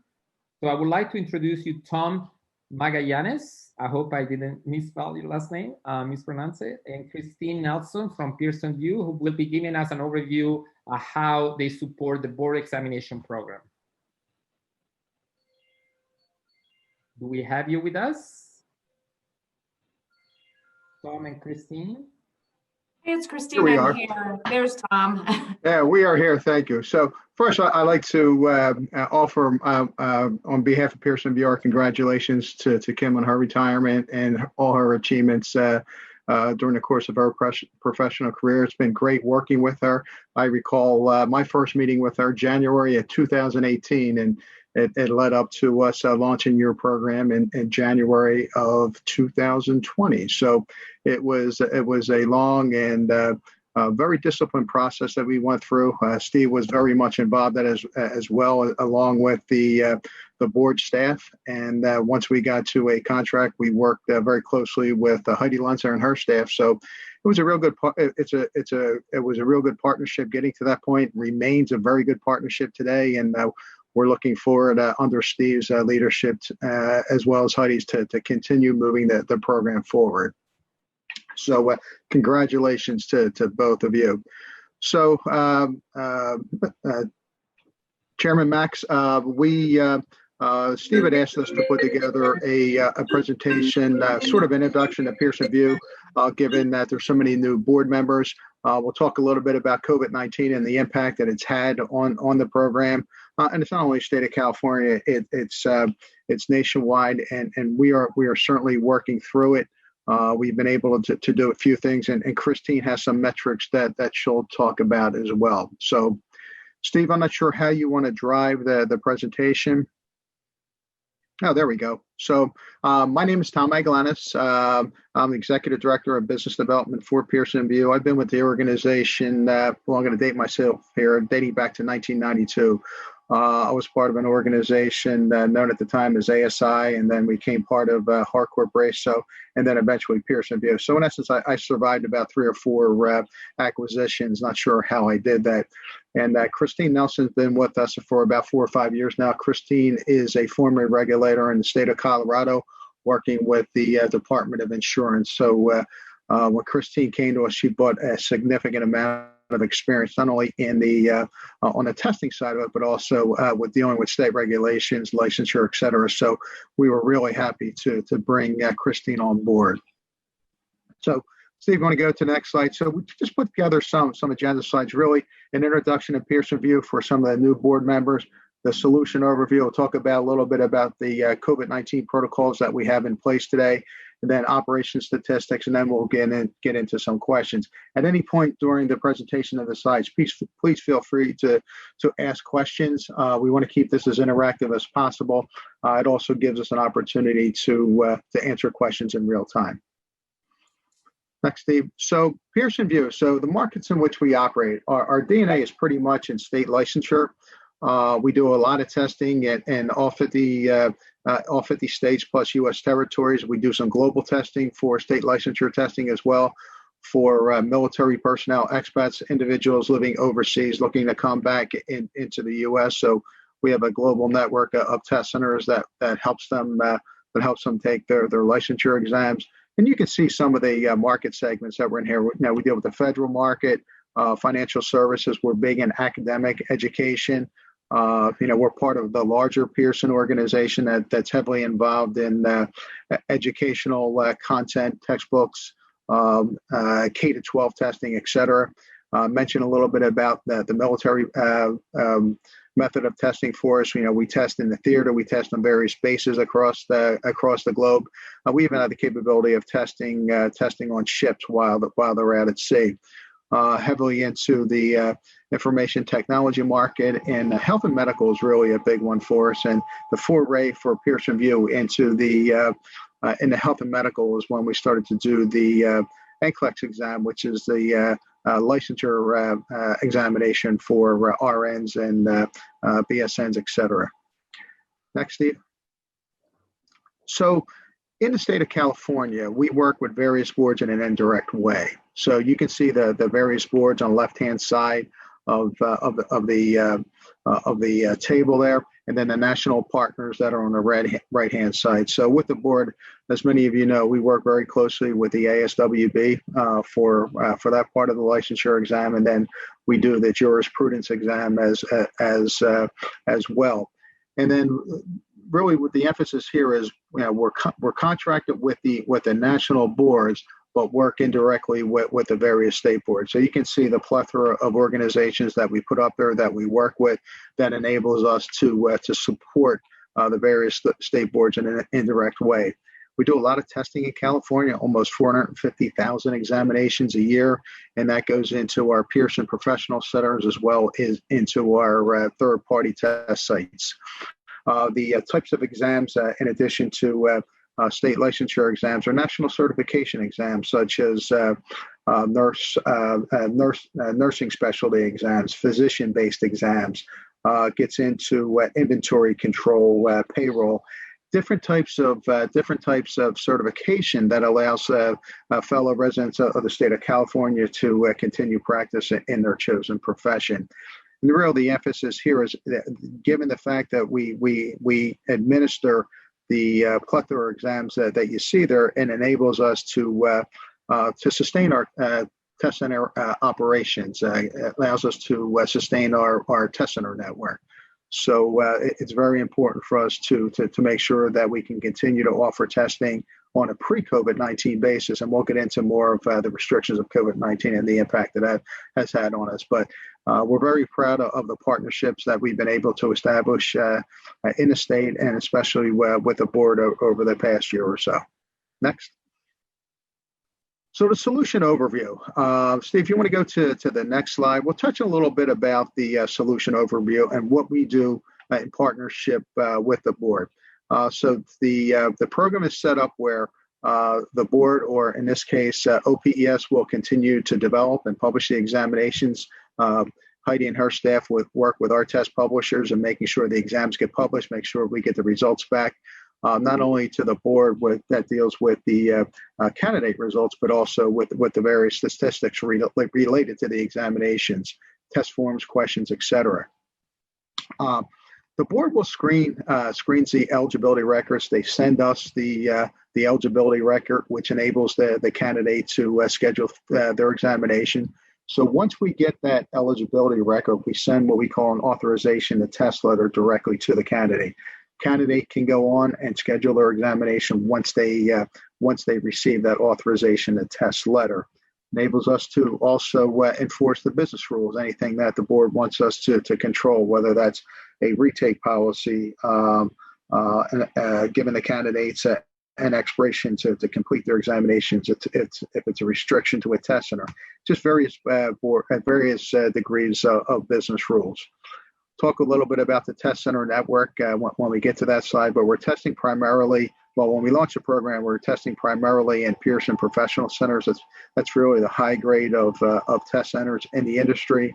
When COVID-19 hit, we then opened up a lot of our third-party test sites to allow to provide additional testing capacity. As most of you know, when COVID-19 hit us and then the shutdown occurred on March 16th, that really limited our capacity and what we were able to do. We were really restricted by the CDC, and the state and local authorities. So it really tied our hands a little bit, created a bottleneck of testing. Candidates couldn't get in the centers, and we were slowly working through it. We're not quite there yet, but we continue to add additional capacity. And again, Christine will talk about that in a little bit. And then after the candidate, as I touched on earlier, after the administration of the exam, we then report the results back up to the board and to OPES. Any questions for me before we move to the next slide? Okay, Steve? Okay. All right. Okay, candidates, when they schedule their exam, just want to go through this pretty quickly. We have a stat on this when we get to we offer a couple different modes of options for candidates to schedule their exams. They can, most candidates are scheduling their exams on the web. They can also schedule their exam on the web using their mobile devices. We saw a significant uptick when we introduced that capability a few years ago. Everybody's walking around with some sort of mobile device, whether it's a smartphone or a tablet. So what we're seeing is once candidates receive their authorization, the test notification, they're then going in and scheduling their examination. We offer a call center that's available 7 days a week. And then Christine's able to provide call center statistics, et cetera, based on call wait times, call volume, answer average talk time, et cetera. The one big thing that I'll point out there, truly that last bullet point down the bottom, and that's our online chat services. That today with the millennials, that's a very, very popular feature. And once we launched that capability, it really took off for us. So we really needed to staff up to ensure we had enough resources to enter into the various chats for our client programs. Next, Steve. There's the test center map of the Pearson Professional Centers. As you can see, we have about 27 owned and operated sites within the state of California. We have test sites that some are in multiple cities. As I mentioned earlier, we have since opened up our third-party test center channel that allows for additional capacity. Hopefully, when we get past COVID-19, when the centers start opening up to 100% capacity, that'll alleviate some of the anxiety. I could say this, that early on in COVID-19, it was creating a lot of stress for both candidates, staff, et cetera. I think candidates are understanding the predicament that we are in with COVID-19. We do work with them very closely on trying to advise if and when seats become available when we're on the phone with them. But it is continuing to be a challenge for all of us, and hopefully, like I said, hopefully we can see our way out of this in a not so distant future. Next, Steve. There's our. Excuse me. Sure. I have a question on the previous slide. Yeah. Would it be correct to say that right now there are no test centers available in Riverside, Imperial County, or San Bernardino? That would be so. Christine, I'm not sure if you know if we have any of the partner sites in those two areas, because we are using partner centers as well. And what were those again? I'm sorry, Riverside. The County of Riverside, the County of San Bernardino, the County of Imperial County. I'm just curious because San Bernardino is actually the biggest county in California. Ontario and Redlands are in San Bernardino County, but certainly there's other portions of the county that are much more remote from that. So what we can do here, Kelly, we'll certainly do some research on that. We can provide an updated map, which could include with the third-party sites. When we first implemented the program, it was specifically to the Pearson VUE owned and operated centers. As I mentioned, we just added the third-party test sites as a result of COVID-19. So Christine will certainly do some checking and report back on that. And I think the further slides you have actually address some of the other areas when you do the statistics. Okay. I think you will see that I believe there are other areas in there. So I can work on that. See. Okay. Thank you for your question, Kelly. So there's our national network of Pearson VUE professional or Pearson professional centers as they're known in the industry. So we have a heavy concentration, over 300 Pearson professional centers located throughout the 48 contiguous states, as well as Alaska and Hawaii. We also have some of the centers in some of the territories. But candidates who are eligible to test that live outside the state of California, live in any of the states, can choose any of the Pearson professional centers to take their examination. So hopefully it's adding convenience to the candidates who are outside the state. Or looking to relocate to California. And Steve, I think the next slide we deal with the military test site. So as I mentioned, we have the capability of testing worldwide in any U.S. military location. The one that I'm really proud of, the one that we can actually test on on various ships while they're at sea. We tested in theaters. We had a picture of, we still have it, I'm sure, in our database, a picture of a soldier taking their certification exam on a tank while over in one of the theaters. The thing that I'll mention, though, is for the military test sites, the proctors have to be trained and certified, just as the Pearson VUE proctors have to be. So everyone has to go through training. Everyone has to take a certification and test, and they have to be certified on an annual basis. So hopefully you'll see the wide reach, giving candidates who aren't located in the state of California an opportunity to test at a site that's nearest to them on a date and time that's most convenient for them. Okay, next slide, Steve. So testing our health and safety measures. This is really the most critical thing that we had to look at very closely. As most of you know, we were shut down for approximately a month or so. And in order for us to open back up, we had a committee at Pearson VUE look at the various health and safety protocols, basically for the protection not only of the candidates, but also for our staff. So Steve, if you want to take a look at the next slide. So first and foremost, hand sanitizers are available in the waiting area of the test center. We want to make sure that the candidates are practicing safety protocols as defined by the CDC. We do require candidates to wear masks at all times. We do allow candidates to wear gloves in the test center. That's something that we didn't have initially, but after getting feedback and doing an analysis, we didn't feel that wearing gloves were posing any sort of security risk.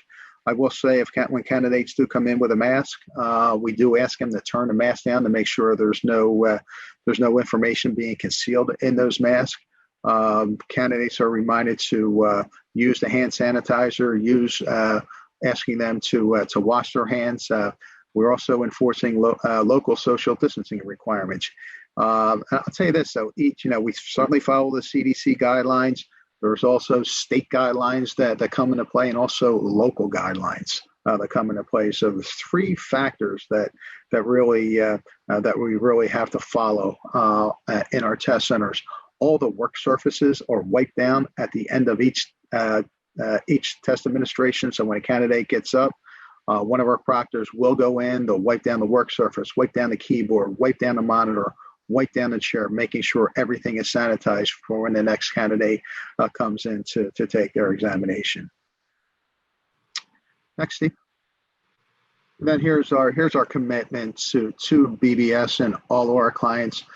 It's really trying to make those decisions to maintain our testing availability where possible. I already mentioned the various factors that we have to adhere to. The three branches of our government. We continue to monitor the changing in health and safety recommendations. We do have staff assigned to monitor the various changes at the three levels: federal, state, and local authorities.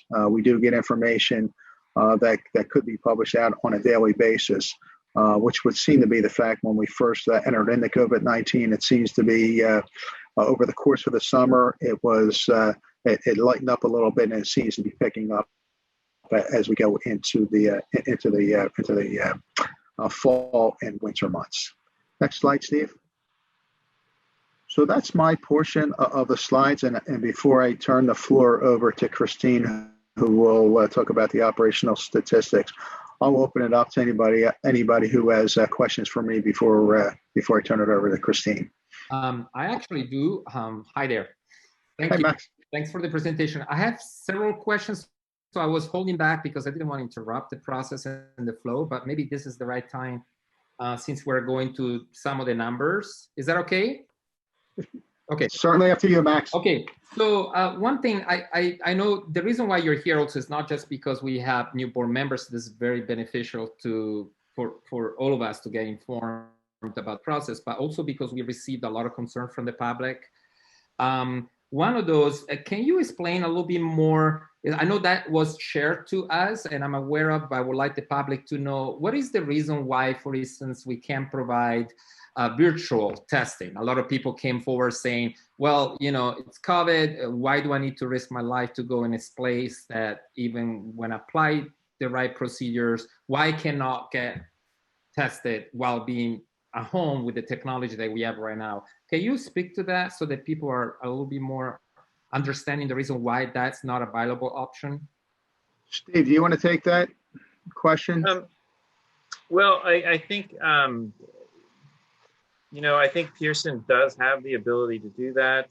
We are actually having OPES will speak a little bit more to the, I don't know if you want to say viability, but the kind of the view of online proctoring and what things we need to look at as a state regulatory agency and high test exams.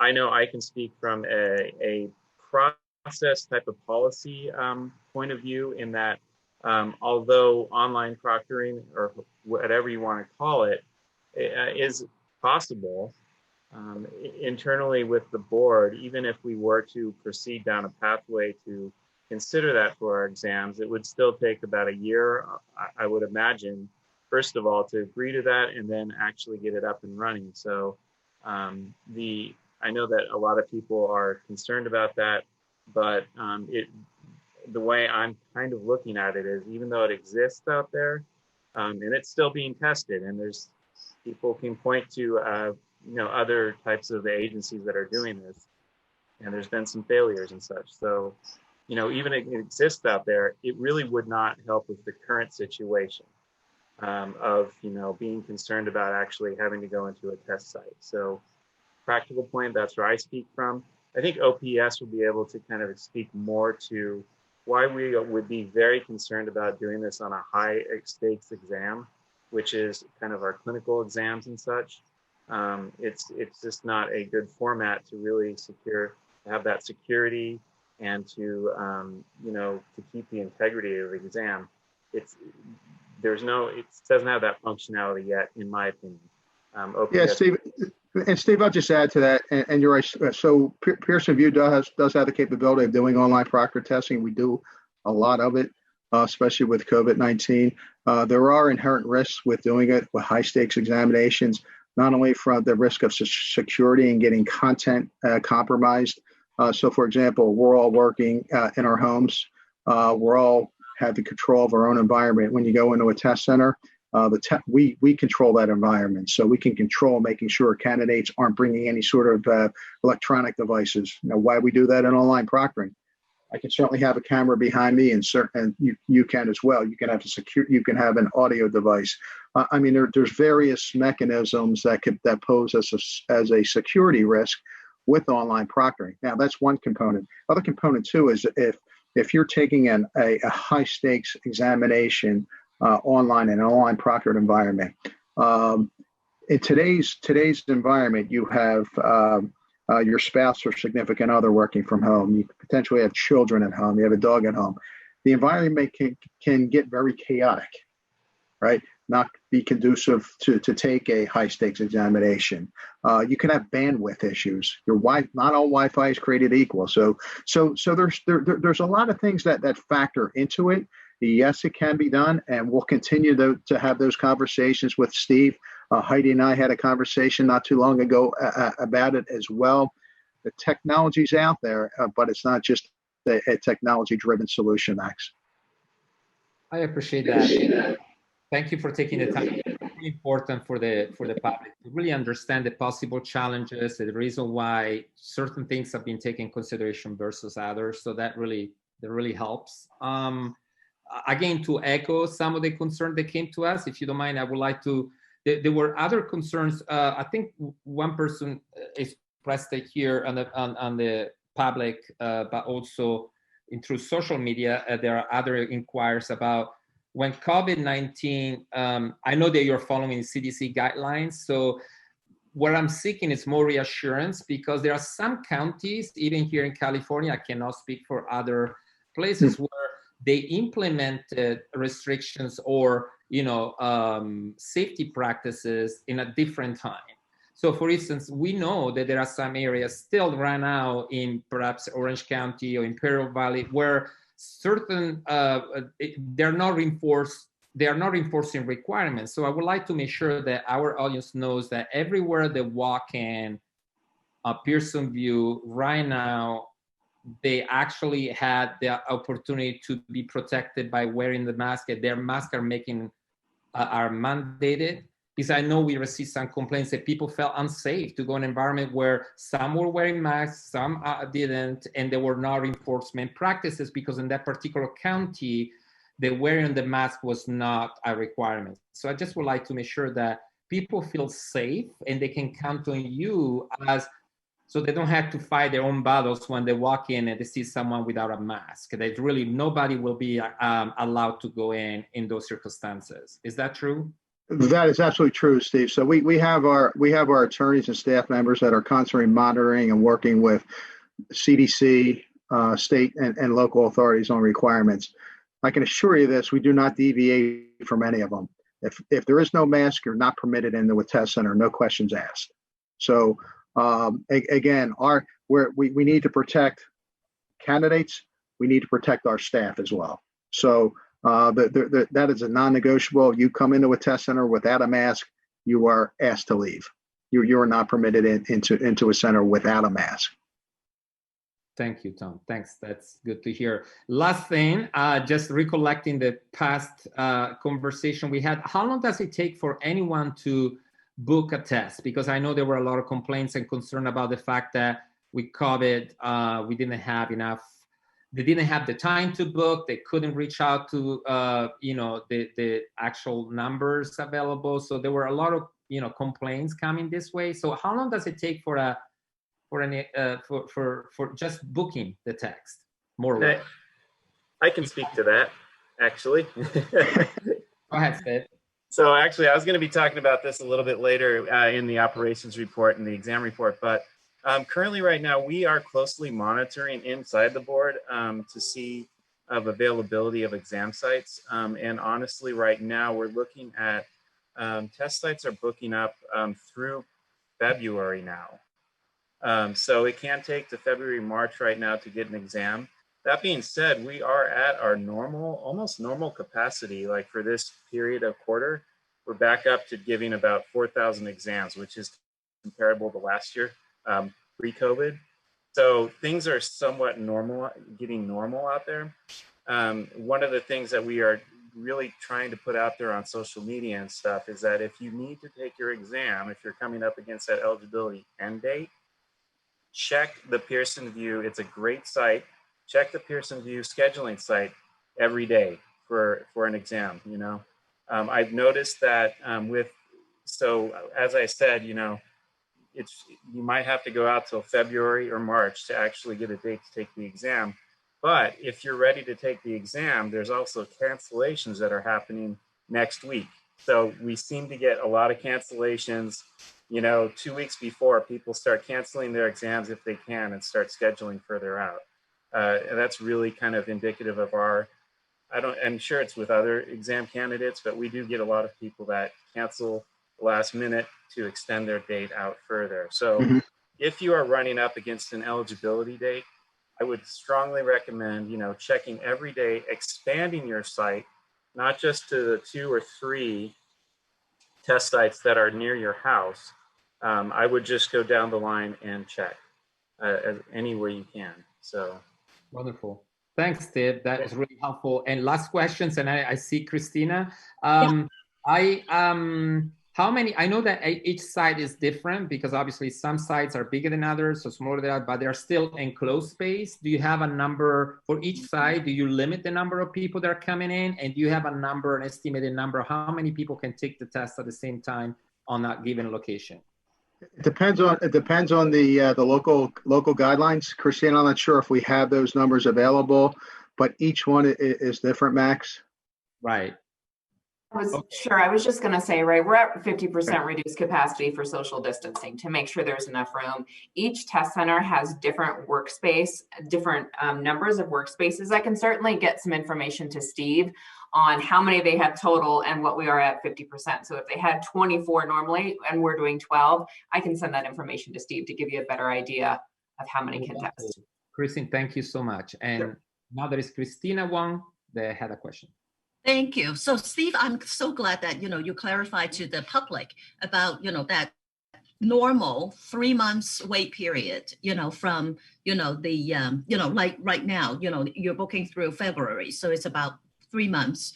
And so, you know, and also, you know, the avenue, you know, to check the cancellation and then to fill in. So, you know, and I know that this is definitely still a concern, you know, for the for a lot of the associates, because, you know, I can hear, you know, from my people, you know, that it just really affected, you know, their planning. And so, you know, so I guess that, you know, that leads to my real question is like, you know, I recall that we talked about the third party sites. Right. And so, you know, I'm not seeing, you know, in the presentation that, you know, those sites are also kind of, you know, publicized. And so I wonder, you know, if there is any ways that, you know, that's, I'll put it this way, you know, I wonder, you know, if that 3 months wait is already included, you know, those third party sites, you know, and that is still, you know, the capacity. So they are including the third-party sites of what I can be corrected on that, but what I've been doing is going in and actually, I've got the ability to act like a candidate and actually look at those sites. And what I've been going through is, yes, it's Pearson VUE and their third-party Pearson VUE sites also. So that's kind of like the overall general availability. We're looking at February and March. And so just as a caveat, I will speak about this again. Maybe my presentation will be shorter or later on, but this is great. The one thing that we are doing for people is we do have the actual, the waivers out there. So we're extending eligibilities further. So just to allow people the ability to, you know, schedule later on. So that's what we've been doing with the exam unit. And so to try to ease some of the pain and the anxiety. So yeah, currently right now you get a 20-month extension from your last actually test exam date or when you were actually originally applied for the exam. And that's for the clinical exams. Wonderful. Thanks, Steve. I see John Sabat Your hand is up. Yes. One of the questions too we've been getting a lot from the public is actually the space or Pearson View to work with people during COVID who need accommodations. And a lot of people who are saying they have accommodations have reported having limitations and be able to get appointments that would address those limitations and accommodations that were needed. So I want to know what the movement is towards trying to expand that and trying to address that need that we've heard from a lot of public comment. Thank you, John. So as far as accommodations are concerned, each of our test sites have an accommodation room. We are starting to build additional test sites with 2 accommodation rooms. I can tell you there's been a spike since COVID-19 where the demand for accommodations testing has really soared, and it caused even greater capacity challenges for us with ADA rooms. So, John, I wish I had a solution to present to you. It is a challenge for us. We are trying to work through it. Christine, I'm not sure what else. If you have anything to report on the ADA, I do know that our staff is working to create some additional availability, but it has become a challenge for us since COVID-19 hit. I would just echo that same thing. The number of accommodations are up for those people who may be at high risk and actually have information from their doctors, so they need the separate accommodation room that we have in the site. So there's much more demand for that room. Even with a reader, right? We have scenarios where we have to close an entire test center because there isn't enough room for the social distancing. And so when you have to close an entire test center, we had a BBS candidate who needs this, right? It takes longer because we already have people scheduled. So getting those things done has been challenging. Our team is working very hard. Demand is up across the country as it relates to accommodations. So we're continuing to look at it and we will continue to work on it. I don't think there's a quick solution, right? With the way that COVID is right now and the demand for testing and the demand for the accommodations room, it's challenging, but our teams are working. And we work closely. They work, Tom and Christine worked closely with us on some of those more challenging accommodations or accommodations that we require more of those, facility changes and such. So, but I think most accommodations, would you say, Christine, are usually it's like extended period of time and such. And so what happens is the candidate's able to schedule an exam and then you will say they will have a notation made on their, I don't know how the scheduling system actually works with that, but in essence, they would have almost, if it's not a separate closed room as an accommodation, they would probably have the same exact kind of scheduling experience as, any other candidate. Wouldn't that be kind of the case? Steve, that's right. When it comes to time extensions, those are added to their eligibility so they can go on and schedule themselves. Those that need a separate room, a reader recorder, the different breaks, things like that may be a little bit longer and have to be scheduled separately with our accommodations team, but time extensions are granted and they can schedule online. Wonderful. Wendy has another question. I think John was touching on my big question, so I appreciate that.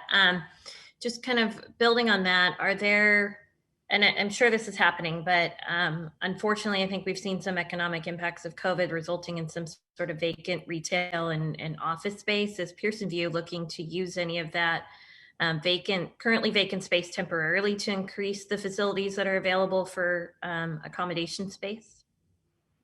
That's a very interesting question, Wendy. I have not heard of anything from our test center operations team, but we can certainly go back and check. So let us do that and we'll get back to you. It does take time to build out a test center. So Pearson Professional Center, just to give you an idea, it is a high-end test center, with various security surveillance, both audio, video. And timeline to build a test center is usually in that 9 to 12 month time frame. So we can certainly go back and look and see if there's any thoughts of building out even temporary test centers. That's one of the reasons why we opened up the third party test centers for the program. Okay, thank you. Okay. I appreciate the creativity on that. And then my 2 other questions were kind of touching on Kelly's earlier point about remote. or access for candidates in remote areas. I think we all know that there is a high need for additional services in those areas. And so if we can accommodate testing in the remote areas, that Steve, that might be part of your presentation. So just know that that's kind of a question, I think, for a number of us that's lingering there. And then just wondering about a backlog of testing, because I know we're up to normal testing. You said we're up to normal testing levels now, but when we weren't, kind of what does that backlog look like? But that may be part of your presentation. So I can definitely wait for that too. Unfortunately, I'm not going to talk too much about that, but really there's not really I don't know necessarily if we see a backlog, because the candidate has a year's time to take the exam. So it's kind of, there's determining a backlog or not. I know that I hadn't pulled stats for that. I can definitely, well, it's going to be March by then, but we can definitely maybe get you some more information on the side about what kind we're looking at as people that are, waiting to take the exam. But you do get a year, and we're extending that year for a lot of people. So we don't necessarily have a backlog per se now. It's just a matter of people that are coming up against that deadline. That's what we're really focusing on, and making sure that they're not negatively affected by anything. Thank you. Wendy, we're hoping by making the third-party test sites, more third-party test sites available, that it is alleviating some of the pain for those candidates who live in the rural areas. Okay, thank you very much. That was my question. I was just about to ask that, and you addressed it. Thank you. I would suggest at this point to continue with the presentation, and then just for the sake of record for the public, if you have any questions, I will open to you as well at the end of the presentation to make sure if there are any additional questions. So I just wanted to make sure that everybody knew. So perhaps we thanks everybody for your questions up to this point. They've been great. So Christine, if I could turn the floor over to you. Sure.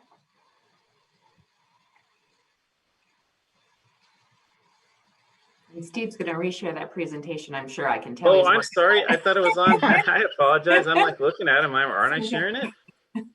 There we go. Let's see. Is that coming back up? Let me share. Hopefully I wasn't sharing my other screen, sir. There we go. Great. Yep. You can go to the next slide. Okay. Great. So this is interesting. We're going to show some slides that are our Pearson Professional Centers, which is what we were talking about we initially launched with. So these slides are broken down by Northern, Central, and Southern region, and then we'll have the third-party network. So you can see where people are testing in the Northern region. And Steve has this presentation. Certainly we can break out these graphs so you can look at them a little bit closer later to get a feel for this testing. This data would be from January through September. Central. And then there's the Central region. Yep. And then let's actually get Southern region and so Redmond, San Diego, and then I think, okay, partner sites. Right. So we actually we authorized an additional 80 third-party test center locations. Now, the one thing to keep in mind about our third-party test center locations, they're often community college, education and training centers, computer labs, technical schools. And so they do maintain their own dates and times. So we can't control when they're open and when they're closed. So while there's 80, right, certainly during COVID, there's been a lot of community colleges and those who have really shut down. And so those labs may not be available. But we have turned on, you can see the additional volume that we've done at the top 10 partner sites. The one thing we don't have on here, and it kind of goes back to the other question, is a little bit more about location. You all may know where these are, but I can certainly work on the cities where these are located at so you can see where the additional testing is.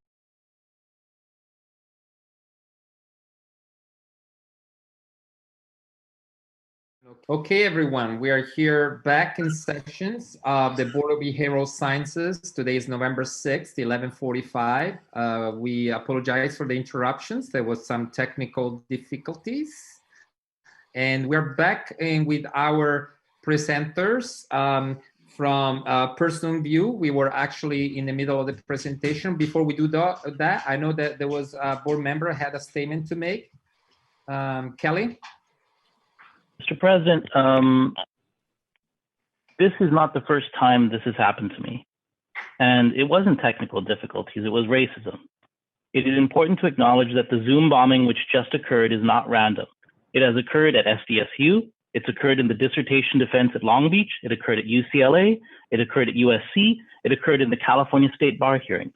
The racial connotation of the statements made, whether by children or adults, was intended to terrorize and limit the space of people of color, such as myself, and the ability of Black, Indigenous people of color, such as myself, to participate in the public process. It is infuriating, absolutely infuriating, that whenever people of color engage in the public process and enter the public space, this is what happens. That's my statement. Thank you. Thank you, board member. Yeah, I personally wasn't aware this is actually, I mean, I heard about Zoom bombing. I didn't know about the, characterizations of it. So I appreciate you projecting more light into it. So thank you for sharing that with the public. Hopefully we are not going to have any more of that. So if everyone is okay, we can move forward with the presentation. We were just on the second part of the presentation where Mrs. Nelson was introducing, right, the statistics and the numbers. Am I correct? You are. We were on the test center slides and we were talking about our third-party test center network, the additions that we made and the numbers that the third parties have tested so far through September. So if Steve wants to reshare, we can get back to that slide. And while he's bringing that up, one thing that we talk about, and clearly it's busy, you have a large population of candidates to test. The numbers are high over the summer. They slowed obviously April, right? But they picked up and they're high. So there's a lot of candidates who are testing. Steve made a very good point. Sometimes people will only want to test at the location that is closest to them or right by them, and there might be additional availability. So when you go online to schedule your exam, you can see the list of test centers. They're the closest to you and the furthest away. It's great to check more than one. You can see different availability. And the other point I would make is to follow up on Steve's is availability constantly changes. So you can check this morning and there can be nothing, and you can check this afternoon and there can be availability, whether we've added it or there's cancellations. So we do encourage people to go online and check and expand their search a little bit more than to just the one location that's closest to them. Just wanted to mention that. Steve, can you go to the next slide? I think we only did this one for the sites. And like I said, we can share that information. Is there any other question on the test center slides, just the volume slides that we just went over before we move on to the exam testing volume numbers? Okay, good. So the next charts show the exams by volume, by the Pearson Professional Center Networks, which is the blues, and then the partner sites, which is the third-party sites in the orange. So it shows you where, excuse me, they're testing still predominantly at the PPCs. You do see the clinical exam, that's the longer exam.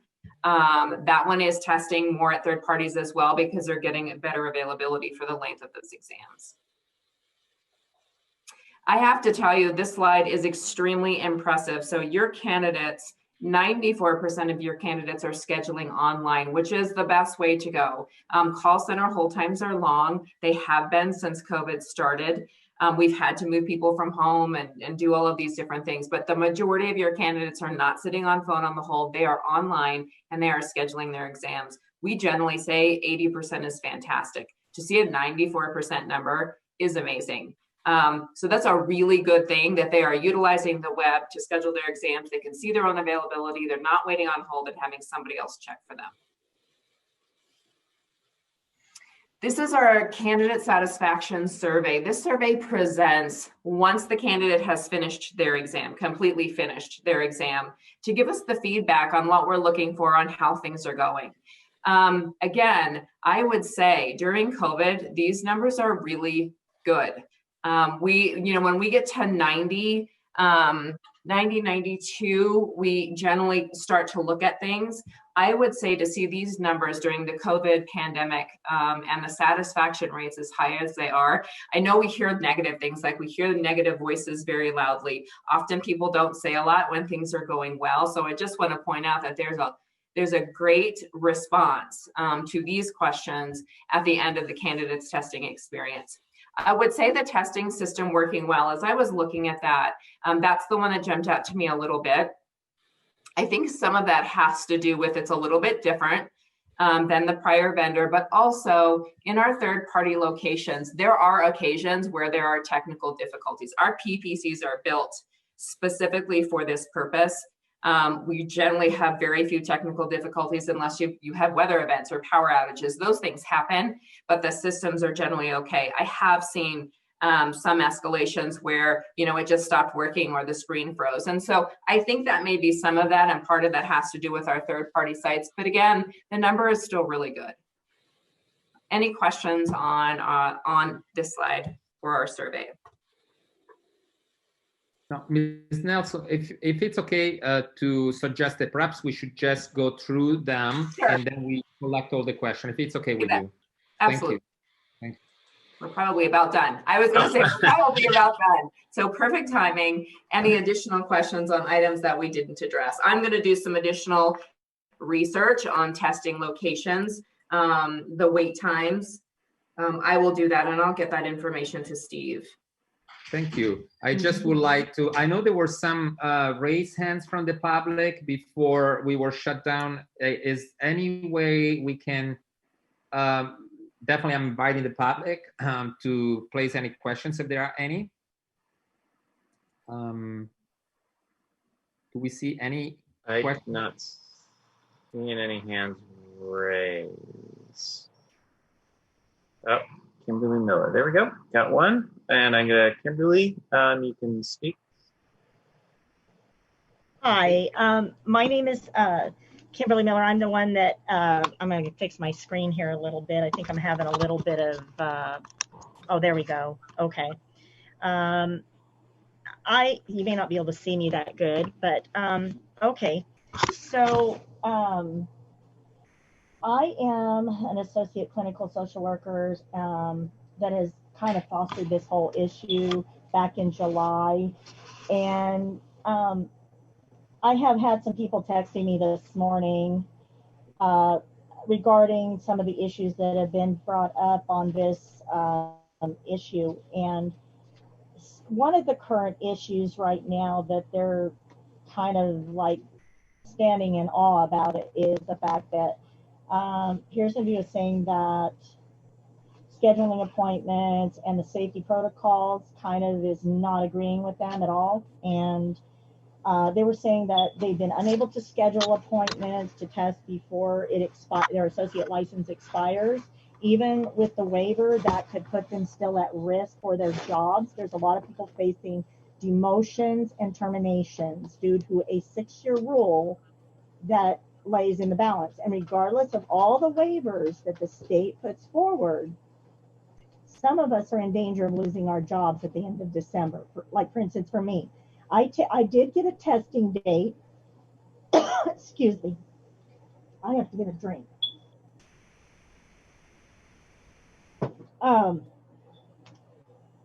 It always happens. I was able to get an appointment. I was able to get an appointment for the 24th. My license on my subsequent goes out on the 31st. If I do not, for some reason, pass this test, or I come within 1 to 3, I'm still screwed up. And then your guys are going to put me at another thing, but I will probably be fired from the county of LA. So that's one issue that a lot of the other candidates have. The other issue on safety protocol and satisfaction is, I just got this, that she said there's a story of a pregnant candidate in LA County, in Los Angeles, taking the LCSW at a contracted site where someone was unmasked and coughing and a child was running around. She completed the exam and passed, and this was 2 months ago, but she said that also that counties in the state of California and the workplaces or higher education institutions are tracking COVID cases. And what is Pearson View or BBS doing to track and inform applicants regarding COVID exposure? And then why aren't they requiring COVID tests before the exams? How are they requesting applicants who test positive, who are testing positive, protect others at the site? So that's 3 questions coming from the public, because I get a lot of people writing on the social media, and that's where everybody's really freaked out. Now, I'll be honest, I'm really freaked out too. As you can see, I have a cough right now due to asthma. I'm a high risk candidate.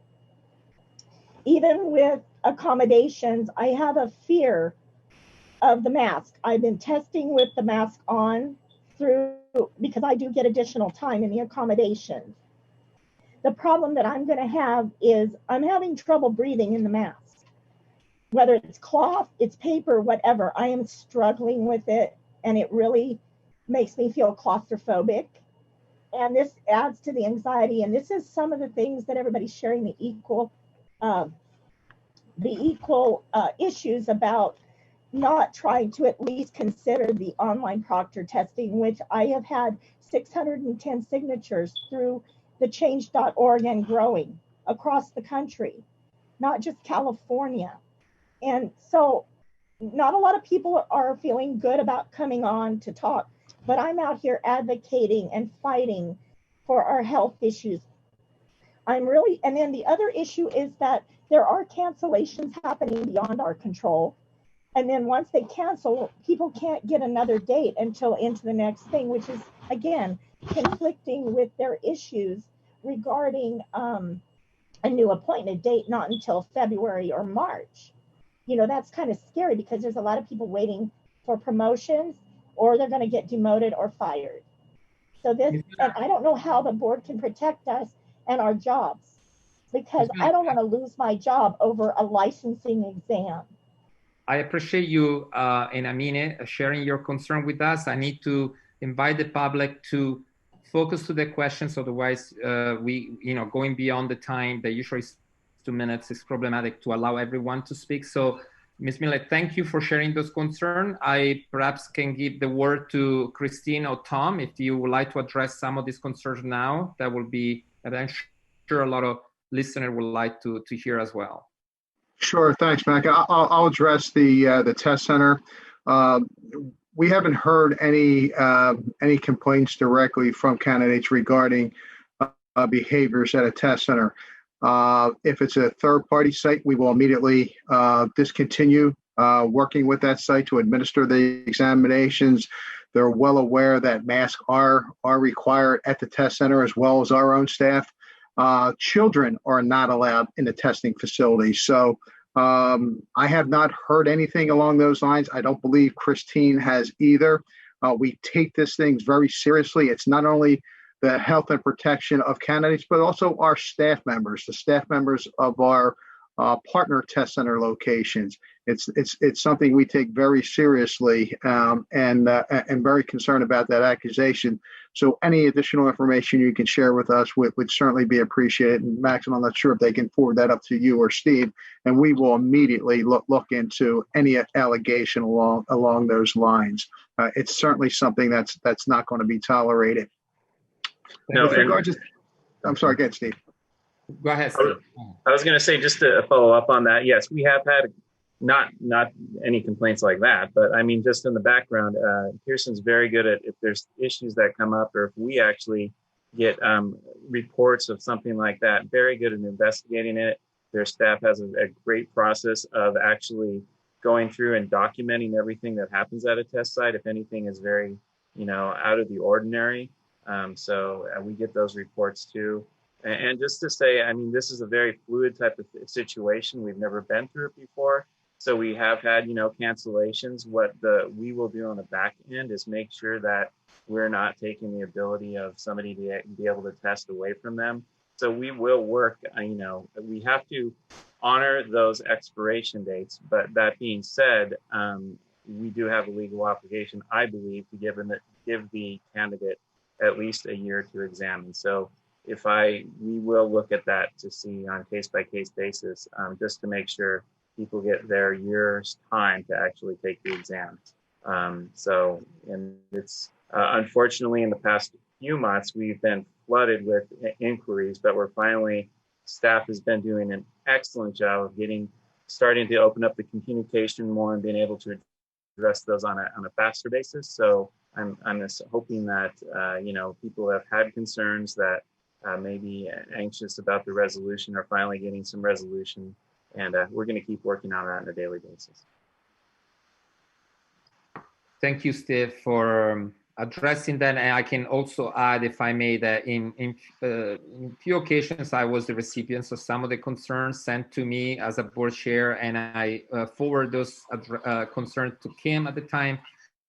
They were always properly addressed. So I don't mean to undermine, obviously, our public and their concern by any means. Actually, we want to take them in consideration even more. So having a specific detail and not just a general, like at what time, where it would happen, really helps, because sometimes I've seen in social media there is a lot of conversation, and it's just hard to follow with everything and take everything for face value. Even, there are some people complaining because they don't want to wear a mask for other reasons that were shared with us today. And so sometimes in this testing sites, we need to deal with a lot of this controversy and challenges to guarantee the health of everyone that walks in. So I hope the public understand that there is also that work that's be put in place to protect everyone. So I don't see the whole public. So if there are any further questions, I see that our board member, Ross, in the meantime. Yeah, I know, and Tom and Christine, thank you very much for your presentation. I know you touched on this before, but I was wondering if you can maybe go into more detail with regards to the ability for people to take their test remotely on their own. I know there is some technology. My wife's a physician. She had to take her board exam. She was able to do it, on her own computer, and they have to go into a certain kind of room, and I think that the camera watches. So what's the status of that? Are you expected to be able to make that widespread, widely available? Ross, I can tell you, so Steve and I and Heidi will continue to have that conversation regarding online proctor testing. For the reasons that we touched on earlier. Those are some of the concerns, and the technology's there. It's the risk that go along with it, and really to see. One is if you have content that somehow gets compromised, how easy it is to replace that content. Maybe Heidi or Steve can talk about that a little bit, but that's some of the concern. But we are having those conversations, and they are ongoing. Steve, I'm not sure if you want to elaborate on that. I mean, if there are other boards that are doing it, why should there be a discrepancy? I mean, why can't every board have that available? I think we need to, as a board, make the decision. Like you just mentioned, one of the big things is if an exam is compromised, we spend, thousands of dollars to actually create exam questions and stuff. If we have a compromise, which this actually really does open the field online proctoring for easily to be able to compromise, we would have to develop a whole 50,000, 80,000, I don't know. It's quite a bit. We would have to develop a whole new exam, and then it actually affects the candidates too. Then we would have to stop testing. We would have to actually go through a whole process. So that's kind of what I'm looking at, this risk factor. It's something we still will continue to have the conversation. And I think OPS will be able to speak a little bit more to that, just to kind of give it more clarity. I think, I'm sorry, Kim wanted to. I was say, Steve, it's Tracy, and I'd be happy to elaborate on it during my presentation. Okay, that'd be great. Just very quickly, Ross, it could be the test vendor that's delivering the exam that is authorizing the virtual or taking that exam at home. The other thing, Steve alluded to the monies that it costs to do an exam. And I can tell you that when we briefly shut down the GAP exam for a period of 6 months to redo that, because that exam was compromised, we spent between $60,000 and $80,000 to redevelop that exam. So it's just food for thought as you guys move forward in your decision. But it's the same risk. Like if there's another board that is offering those types of exams online, I mean, they have the same risk considerations, and it's just that maybe they chose to go ahead with it, knowing the risk. Okay, all right. It's possible, and if it's a national exam, it can be that they might have the agility to quickly deploy a different version of the exam if it was compromised. While I would think our national vendors might have that, our national test or exam vendors might have that, for us, BBS, the LMFT exam, that could be a little different for us because we developed that exam by ourselves. So that makes sense. Okay. And then also what I've been, I mean, some of the literature we've read is it's not some of the, and I don't know if it's with the medical board, but it's not like the full exam. It might be a partial of, looking at a partial test of some of the requirements, not a full blown, like ours would be the one test for licensure. That's it. So, I mean, for the public consumer protection, that's what we're really looking at, is making sure that is, a valid, uncompromised exam. So, I don't know if that was the case. Got it. Okay, thank you. Anyone else? Any other comments? I know before Christina, there was someone else that was raising their hands. They were announcing their names. Am I right? Jerry Grossman has had his hand up for a while. Yeah, Please, thank you. Thank you. Okay. Yeah, I have two quick questions. On the Pearson View website, it says indicate whether your exam is going to be 12 p.m. or 12 a.m. Are there any test centers in California that are offering examinations at midnight? Or what is the length of time during a day that a test center would be open?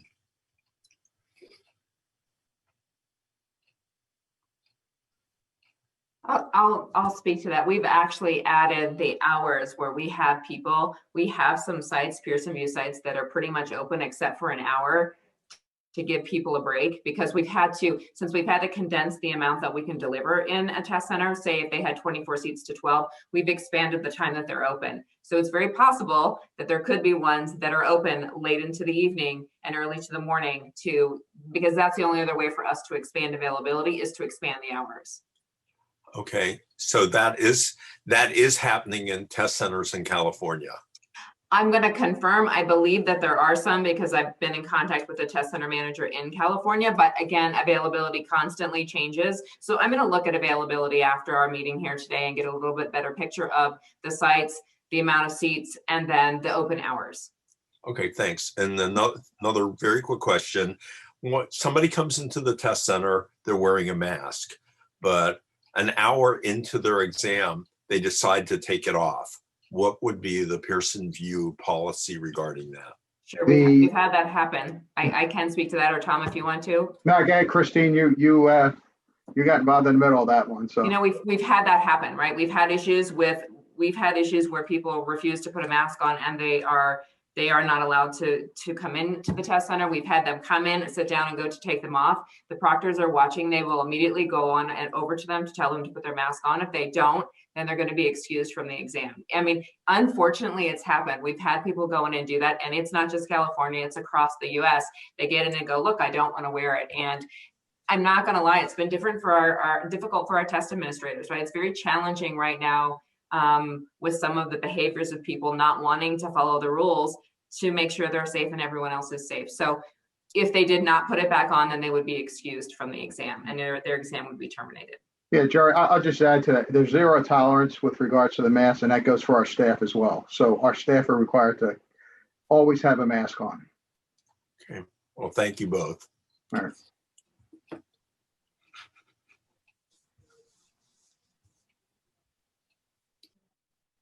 Max, you're on mute. Max, you got to mute. Wow, I did it. Yay. So, can you please share with us the point of contact? I know there was in the PowerPoint where, for instance, Mr. Grossman can reach out to you just via email to confirm that the answer to that question that you were offering today. Is that possible? Sure. Yeah. Steve, if you want to share our contact information with any of the board members, please feel free to do so. We're here for you.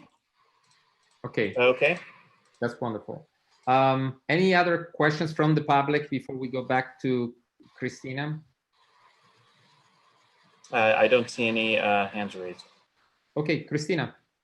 Just a very quick, comment, and so just about, in referring to Ross, the concern about, the online testing, I think the to put this, I think the security, for the examination is equally important as the availability, so I just really feel that, been on the board for a while, that's, like Kim talked about, that gap exam, and that's LPCC gap exam, and the ramification was pretty big, because of the integrity of the exam was violated.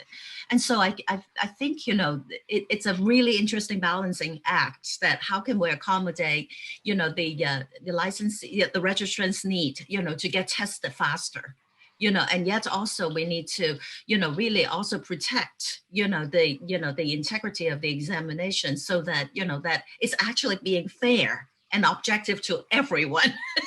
And so, yes, we have the good heart to, to want to, make everything, more accessible. And yet, I think that is an important thing for we to remember that the impact, can be pretty, pretty big.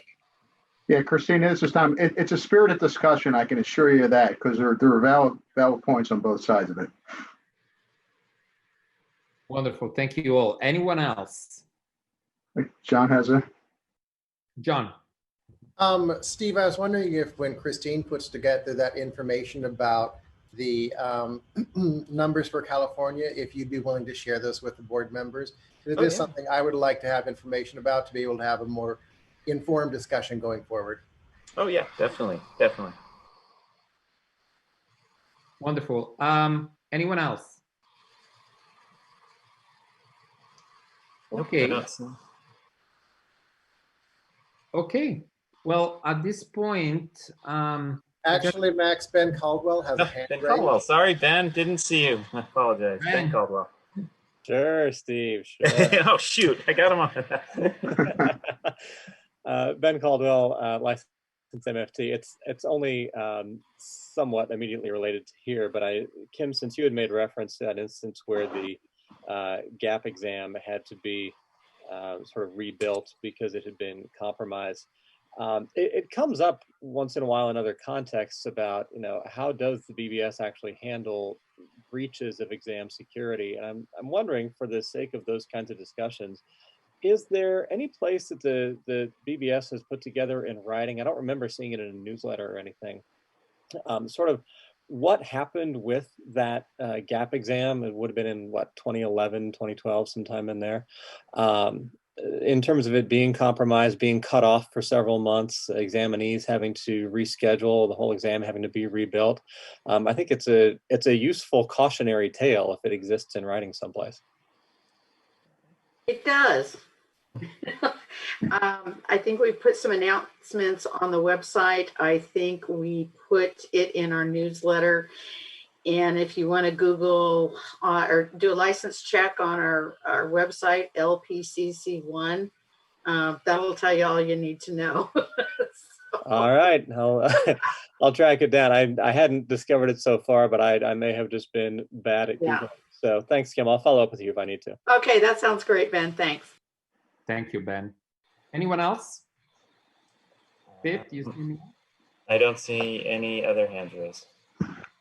Well, at this point, I would like to conclude this part of and thanks our guests for being here. Really, that was really appreciated. I hope that the public got what they needed in relations to the concerns that were expressed with us. And we know that this is the beginning of the conversation. It's just, we always like to have you back. But in the meantime, if there are any concerns, definitely can be directly to the BBS, to Steve, or to our partners. And I'm sure things are evolving when it comes to COVID as well. So I'm sure new things will come up that we'll have to discuss. So I will consider this like a touch base where we can actually make sure that we are doing well and that our licensee or MFT are actually served properly. And so I thank you both for coming here, taking your time today. Thank you so much. Max, we're always available to support the board moving forward. So you just let us know when you need us. I appreciate that. Thank you so Thank much. you. Thank you. Bye. Great, thank you. Bye-bye now. And for the matter of the agenda, I know that the next agenda item, it's really obviously on the same path of this conversation, but I will suggest 10 minutes break before we come back and reconvene around this topic. And if everyone is okay. Okay, so we will, it's 12:16. I will call the meeting back at 12:26.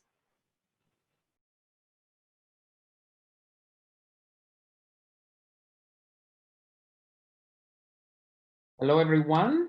We are coming back at the Board of Behavioral Sciences. My name is Max Disposti. I am the chair of this board. Today's date is November 6th, 2020, and the time is 12:28 p.m. We're resuming our agenda items, and we're actually ready to move to our next item, which is agenda items 18. Examination presentation by the DSA Office of Professional Services. On that matter, I would like to introduce you to Tracy Montes. She's the chief of the DCA's Division of Programs and Policy Review, and Karen Okitic. Ouch. Hopefully I pronounced it well. Carrie, from the DCA's Office of Professional Examination Services. Tracy and Karen will be giving us an overview of how this office supports the board examinations programs. Thank you for being with us, and go ahead, you have the floor. Great, thank you very much. First, let me start with a quick congratulations to both Kim and Steve. Very happy to continue working with you, Steve, and hopefully we'll be bumping into you, Kim, in the future. But we have really enjoyed working with you. A little bit about myself and Karen. I'll be doing most of the presenting today with Karen jumping in. Both Karen and I have worked with your board for over 20 years. We started at a very young age, but we have worked with all of your programs in various capacities, and we're always thrilled to make these presentations to your board.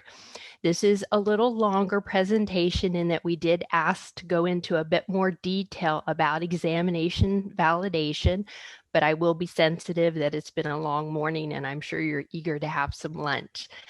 So with that said, we'll go on to the next slide, please, Steve.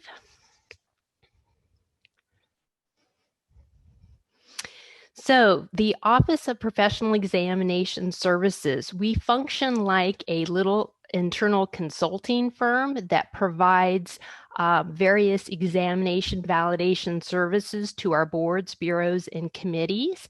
And the recommendations and the work we do is based on regulations, professional guidelines, and technical standards related to licensure examinations. And these are not unique to California. And I'll talk a little bit about those standards shortly, but I would like to show you a slide of our clients, which is the next slide. Okay, so here you'll see we have our various boards, our bureaus, our committees. Then we also have some external clients that we work with. We do a wide range of services, everything from examination development, which is what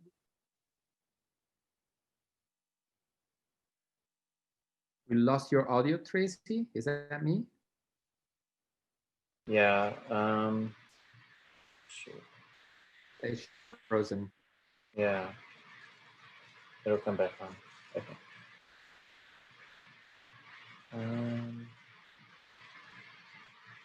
She's still on. Let me make sure. I think it's more like the Yeah.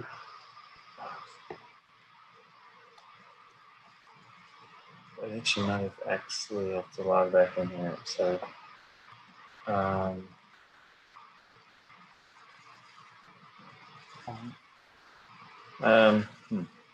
yeah, she logged out. I think. Yeah. Sorry, just give her a couple seconds, and hopefully we'll be back and running. Apologize. I'll watch for her to log back in. Yeah. Okay.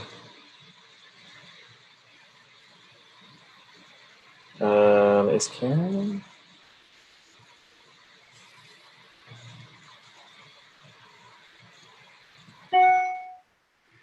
Who's that?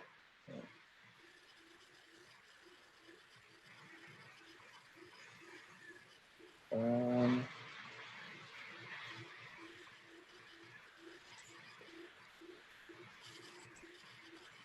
would speak to this, but I don't want to. Actually, pretty fascinating. I didn't know OPS also does the state bar. Mm-hmm. Oh. Well, you learned something. That's good. Uh-huh. Yeah, I don't know that I'm wondering if that is recent. But we can ask Tracy when she comes back on.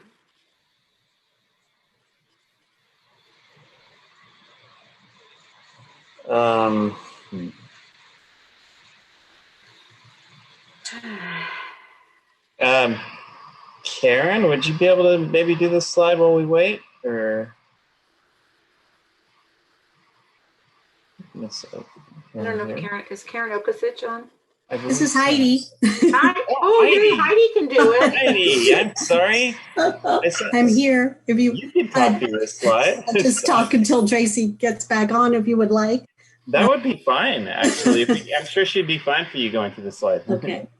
A question about the state bar. We've done some consulting work with the state bar. We don't develop the state bar, but we've done consulting work with them. These are all the boards that we currently work with, bureaus and committees, and then the external. We worked with the Board of Real Estate when they were part of DCA, and we still work with nursing home administrators. And like I said, we did some consulting with the state bar. Okay. And I'm back. There we go. Thank you for the help, Heidi. I am so sorry about that. Gotta love technology. Uh-huh. Okay, next slide. Okay, let's get on to the next slide. There we go. Okay, so here are those wonderful regulations, standards, and guidelines that I mentioned a couple minutes ago. We have the Business and Professions Code, Section 139, which is unique to California. We have the principles for the validation and use of personnel selection procedures and the standards for educational and psychological testing. And the reason why we share these with you is because it's important to understand that these guidelines and standards, again, are not unique to California, with the exception of B&P Code 139, but any examination, whether it's a selection exam in Kansas or a regulatory exam in New York, they should comply with these standards and guidelines. It's what makes them fair, valid, and legally defensible. So our offices, our role is to provide you with that guidance to ensure that these various principles and standards are met. So moving on to the next slide. There you go. It's really important that licensure exams provide a reliable method for identifying practitioners who are able to practice safely and competently. That's why your professions are regulated. We may need to make sure that the exams focus on entry-level tasks and knowledge, which is important for public protection. The key word here is entry level. That is that whatever minimum requirements have been established by your board must be met in order to sit for the exam. And then the assumption is if a candidate passes that exam, they will do no harm to the public. Now, sometimes our standards in school are different. They're maybe average, you get a C, you pass. Or if we're hiring somebody to work with us, we may want the cream of the crop type of employee. But for licensing and regulations, it's entry level. It's meeting a standard, a set standard. And we also use the input of subject matter experts and guidance from test specialists when we do these licensing exams. And the key thing here is that it's a partnership. Our subject matter experts are licensees. They're the ones that are in good standing, actively practice. They know the profession. So what we do at OPS as test specialists is we take that information and we utilize it with our psychometric standards and guidelines in order to develop these examinations. And then again, we adhere to the guidelines and standards. So by working with the board, who know the scope and the regulations of how the professions are regulated, our subject matter experts and our test specialists, we can again create examinations that are fair, valid, and legally defensible. And you'll hear me say that over and over because those are very important points of the licensing exam. So the next slide. This is one of my favorite slides because it talks about the examination development cycle. Often people think of an exam for a regulatory board as a single exam. You take the marriage and family therapist licensing exam, one exam only.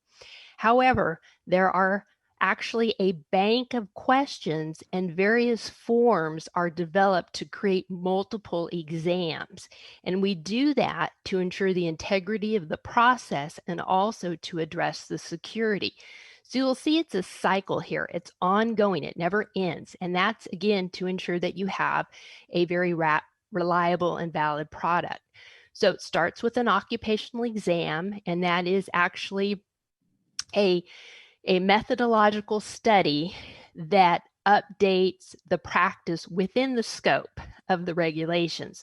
What are those important knowledge that you need to have on the job? What are the important tasks that you perform, competencies, things like that? And where is it being done and how is it changing over time? We do a survey. Again, I won't go into all the detail because it talks a little bit more in other slides, but we use that information to create an exam outline, which guides item writing, item review, exam construction, and then eventually setting the passing score for that specific form of the exam. The one thing that I want to point out here is that in every phase or part of this cycle, we are always working with subject matter experts and test specialists. That's very key. And the board helps us recruit those subject matter experts, again, because they have access to the records and they know if they're in good standing, again, actively practicing and so forth. So let's go on to the next slide. It goes into, again, some more detail about an occupational analysis. I want to point out, too, for some of you that may be familiar with occupational analysis, it's also sometimes referred to a task analysis or practice analysis. So you may have come across that term in other areas of your practice. But essentially, the occupational analysis captures changes in the profession, any equipment, technology, laws, regulations, and so forth.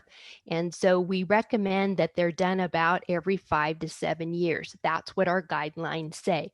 Your board is excellent in doing them about every 5 years, along with the national. And again, it's just good to keep that information current. The next slide again talks about 4 very specific uses of occupational analysis data. It provides a description of current practice. It provides the basis for legislation and policy. It provides the basis for job-related fair and legally defensible examinations. And it also establishes the examination validity by linking the content to the critical job competencies. And those 2 boxes or reasons down at the bottom are typically what we do with our board exams when we're developing them. But again, an occupational analysis can also be very useful when you're trying to revise or develop regulations. Next slide. So here's a very brief summary of the occupational analysis process, and it can take anywhere from 4 to 9 months to do, depending upon the availability of your subject matter experts and the other timeframes that are involved with each of these steps. But typically the test specialist will research the profession. They'll look to see if there's been any prior occupational analyses done in the past. They'll conduct telephone interviews with subject matter experts to see what's new out there, if there's any new theories or trends, again, technology, things like that. Then we develop task and knowledge statements. What is done in the profession and what knowledge is needed to do that. Now, it sounds a little dry, but that comes from our area of expertise. And we know that if we can create these task and knowledge statements using guidelines, we can get very robust survey data. So there's actually sort of a method to our madness when we create these surveys. But again, we're always working with subject matter experts so that we use the correct terminology. So we develop these surveys. They're sent out sometimes to the entire population. It just depends on how large the current licensee pool is, as well as the accessibility. One of the nice things about technology is that we are often able to utilize email addresses and do a much wider survey. We take the data that looks again at how important these things are, how frequently they're done.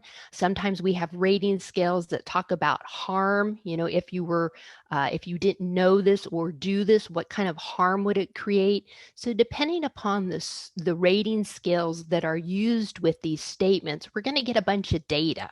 We're also going to include some questions about demographics because we're hoping to get a sense of what the population is that we are receiving responses from. Once we sift through all this, we organize it and we present it to a group of subject matter experts. And we work with those subject matter experts to get feedback about the quality of the data, the responses, and eventually we create a new examination content outline. So when we do the survey, the initial survey, the intent is to get a large snapshot of practice in time. However, we can't test across everything in that profession or practice at that time. So we have to whittle it down to what's most critical and reasonable to test on the exam. So that's where the exam content outline comes into. So as you can see here, there's a series of steps in the process where we are getting data, we're evaluating the data with subject matter experts. And in this situation, and again, most situations with our occupational analyses for boards, we have a product of an examination content outline, which is then used to write exam questions too. Next slide. So I've been talking about subject matter experts, and again, the board helping us with recruiting these subject matter experts. We usually work in groups of about 8 to 12 subject matter experts because our research shows that that's a reasonable number to get a good discussion about whatever the purpose is of our workshop, whether it's to write new test items or to evaluate newly written test items. But it's important that those 6 to however many we get in that workshop represent across the profession, represent across California. Sometimes we have some demographic data so we can look at some diversity issues. Gets a little tricky depending upon the board in terms of what can be collected, but we do try to make sure that we are looking at the profession as a whole. And we do rotate subject matter experts. So your board, again, is very fortunate to have a large pool of subject matter experts. Usually we have more than we need. COVID has been a little tricky with that, but we have subject matter experts that we have worked with for literally 20 years. However, I will say it's very important to infuse new licensees. And again, your board is very good at that. So it's a nice balance. But we find that our subject matter experts really enjoy these workshops because they gain an appreciation of what goes into developing a licensing exam, as well as getting to collaborate and mingle with other professionals. So again, we do this with the OPS test facilitators. Go ahead, Steve.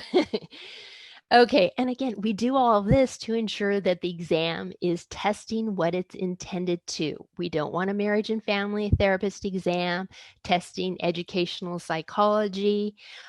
We want to make sure that it is testing the scope that's intended to. We want to make sure it's doing it consistently, and we want to make sure that we're being very efficient in our resources. Again, we would love to test the entire scope of practice. We would love to do different methodologies. We used to have an oral exam for your board once upon a time, but we have found over time that we can do our testing much more efficiently using the written exam process and the clinical exam items. Next slide, Steve. So in addition to those validity, reliability, and efficiency, we also focus on standardization. Why does it matter? Well, it increases validity, making sure that we are intending to measure what we do, and it increases fairness. Standardization essentially means that candidates are treated in a similar manner. The way the exam is administered is consistent. They are receiving the same form, the same conditions. We want to make sure that we don't have a bunch of error floating around in the process. So that's very important. And then that leads to the whole threats to validity and standardization, which is the next slide. So here we've gone through this long process of having workshops, creating test questions, and then we go to administer our exam, and there are a number of things that can happen to affect all of this hard work that we've done. And affect the standardization. That has to do with environmental conditions and administration procedures. So for example, we know that we use trained proctors. We use, you have Pearson who has their computer-based testing sites. Everybody is trained. There is a standardized process for which candidates go through. We're attempting to standardize that process. We've had some situations with the wildfires this year. That's sort of the environmental conditions. Fortunately, with the computer-based testing, we're able to shut down sites before we run into a situation. But sometimes we have things happen, power outages that are unexpected. Other things like examination fraud and cheating are huge. We have a slide. The next slide just shows some examples of types of cheating that has occurred. So when I first started working early on at OPS, because I was an analyst there, and then later on as a manager, the concerns we had were basically note-taking. Sadly to say, we would have subject matter experts who might come in and take notes because they had a friend or a family member that would be taking the test. And it's evolved to electronics, again, technology, where we have cameras, phones, pins, watches. So not only do we need to worry about security like this with our candidates, but we also have to take into account with our subject matter experts. Again, the majority of our subject matter experts are wonderful. We appreciate them. But sadly, we have had some situations that have happened. Going on to the next slide, Steve. So consequences of examination fraud, obviously, again, the threats to validity, harmful to your agency or your board's credibility, and unfair to candidates. We had a situation I will share with you with the pharmacy board that was very well publicized. We had some candidates that were found to be cheating, and they had to repeal the test scores for several hundred candidates. And we consulted with the Board of Pharmacy on that issue. It was huge. It was unfortunate, but it was a situation where exam questions were being leaked out of the test. So it's an ongoing situation, and we do our very best to prevent cheating and fraud. There's only so much we can do, but we do put in things in place, such various protocols. Again, Pearson View talked about a number of things that they do. There's also behind the scenes things that are done with regard to statistical analyses. We can look for abnormal results. There's patterns, there's keys. This is done by OPS as well as other vendors. We also try to use our computer-based test administration processes rather than paper and pencil, other kinds of things, again, because of the strict admission protocols, the trained proctors, and the physical security. So I'm going to kind of deviate right now and talk a little bit about the Department of Consumer Affairs position on online and remote testing. I am only aware of one of our programs that uses a national exam that is looking at remote online proctoring, other than the court reporters. The Court Reporters Board is doing it for their practical, their court reporting exam. It's a little different because they're actually typing into a script that goes through a program. But we are very much discouraging our boards from doing online remote proctoring, primarily for the reasons that Tom mentioned, and that is that you can have a camera in the room. We have yet to devise a way to prevent a recording of the test process. And so while the technology is out there and there are some certification type programs, there may be some nationals that are using it for our high stakes exams, we just don't feel that the security protocols are there yet. And that's really the bottom line. We haven't figured out yet how to prevent the recording of exams. And I can tell you that another recent situation with the state bar. I'm doing work for the state bar right now. The Supreme Court told them to use online proctoring, and they have had exam subversion issues that they are now dealing with from recording of exams and things like that. So it's a great idea. We think certainly in the future it may be possible, but not only do we need to look at and evaluate potentials for recording of the exam, we also have to look at the candidate security, the data transmission, what types of releases are needed for transmitting very personal information about candidates in order to access the exam. So it's a very complicated, complex process that needs to be vetted. And so we are really encouraging our programs to just wait. You know, it's being done with some smaller programs, lower stakes programs. Let's get some data. Let's see how things go. This is obviously an issue with COVID. We have seen our boards react very strongly to COVID, and we just are wanting to encourage them to keep the security integrity of the exam process. I know it's difficult because candidates need to get tested, and we certainly don't want to be a barrier to licensure, but the board really needs to remember that the mission is to protect consumers. So that's my little spiel on online remote proctoring. Steve, you can go to the next slide real quick. I'll just show you again, we actually have a contract for test administration services. As many of you know, you used to be part of it, you're now with Pearson, but these are our clients that we work with. We're hoping to add another one soon. The next slide now really goes into those services that we provide for your board. And I'm going to look at my notes here because it's pretty extensive. So with the licensed clinical social worker, we do your occupational analysis, and we also develop your laws and ethics examination. We did the audit of the association's exam, and once upon a time we did the clinical, but we're pleased to see that the association responded to the concerns that your board had and really increase the transparency of their process. And so now your board is using the national exam. So we really applaud that interaction that Kim and Steve had to make all of that happen.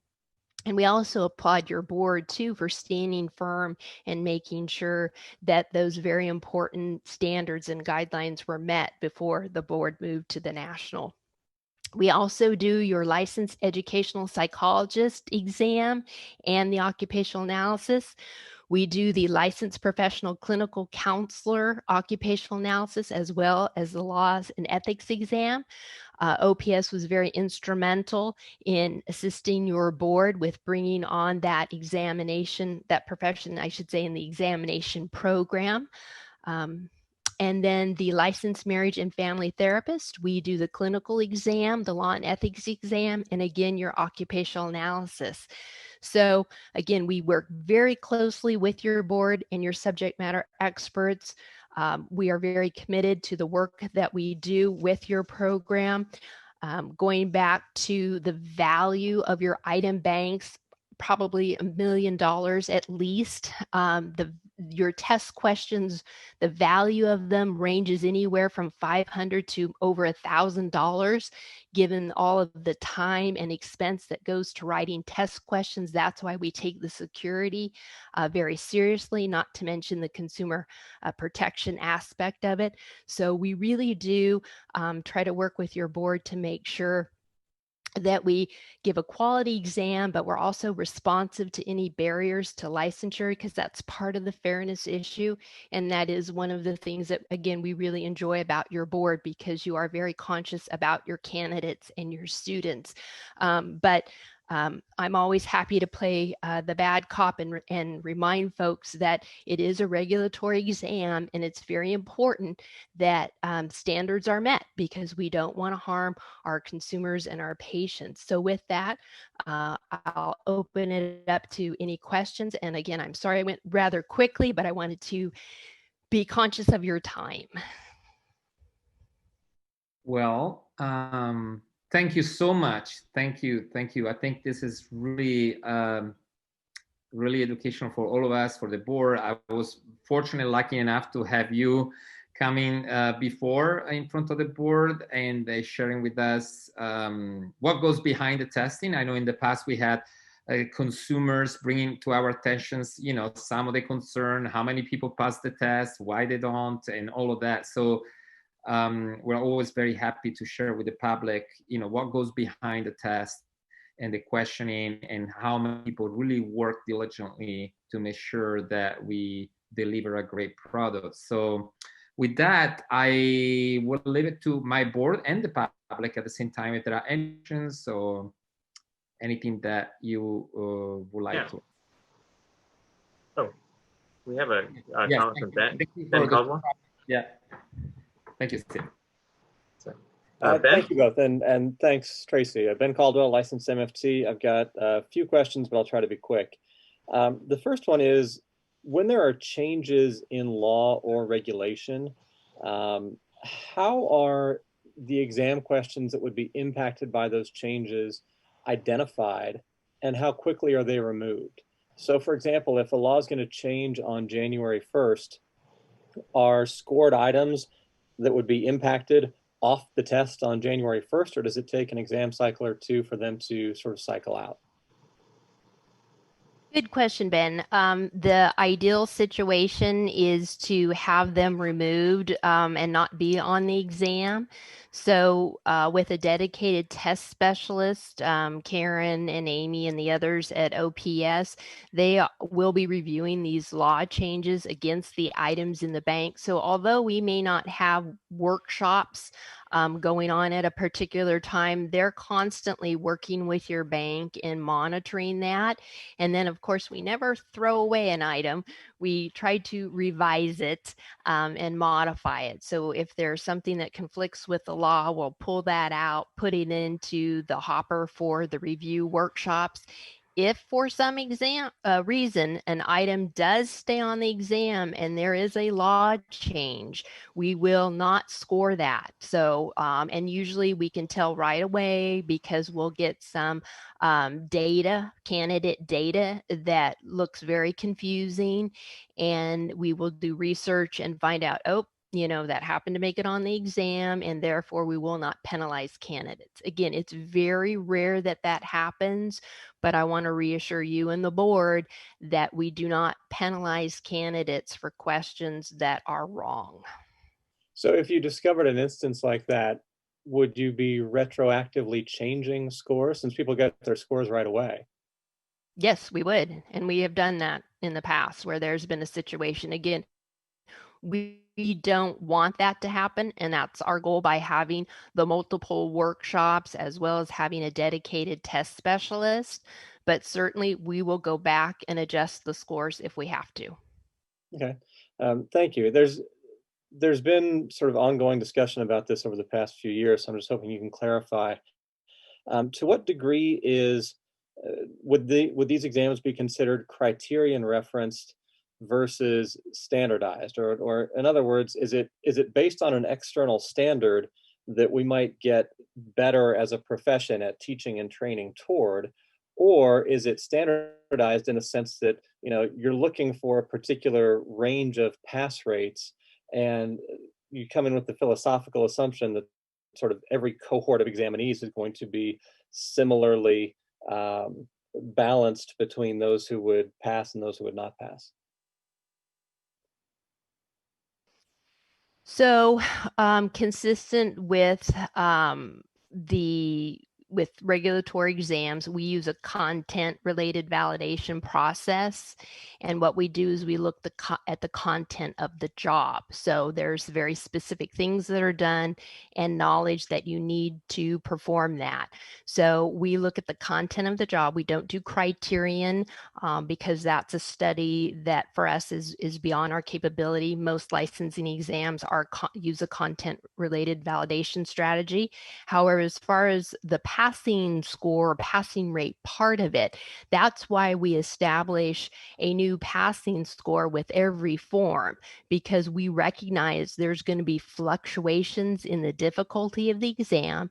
Again, we try to keep that consistent, but in reality, there's going to be fluctuations. If a new law passes, my guess is that's going to be a harder test question than a law that's been on the books for quite some time.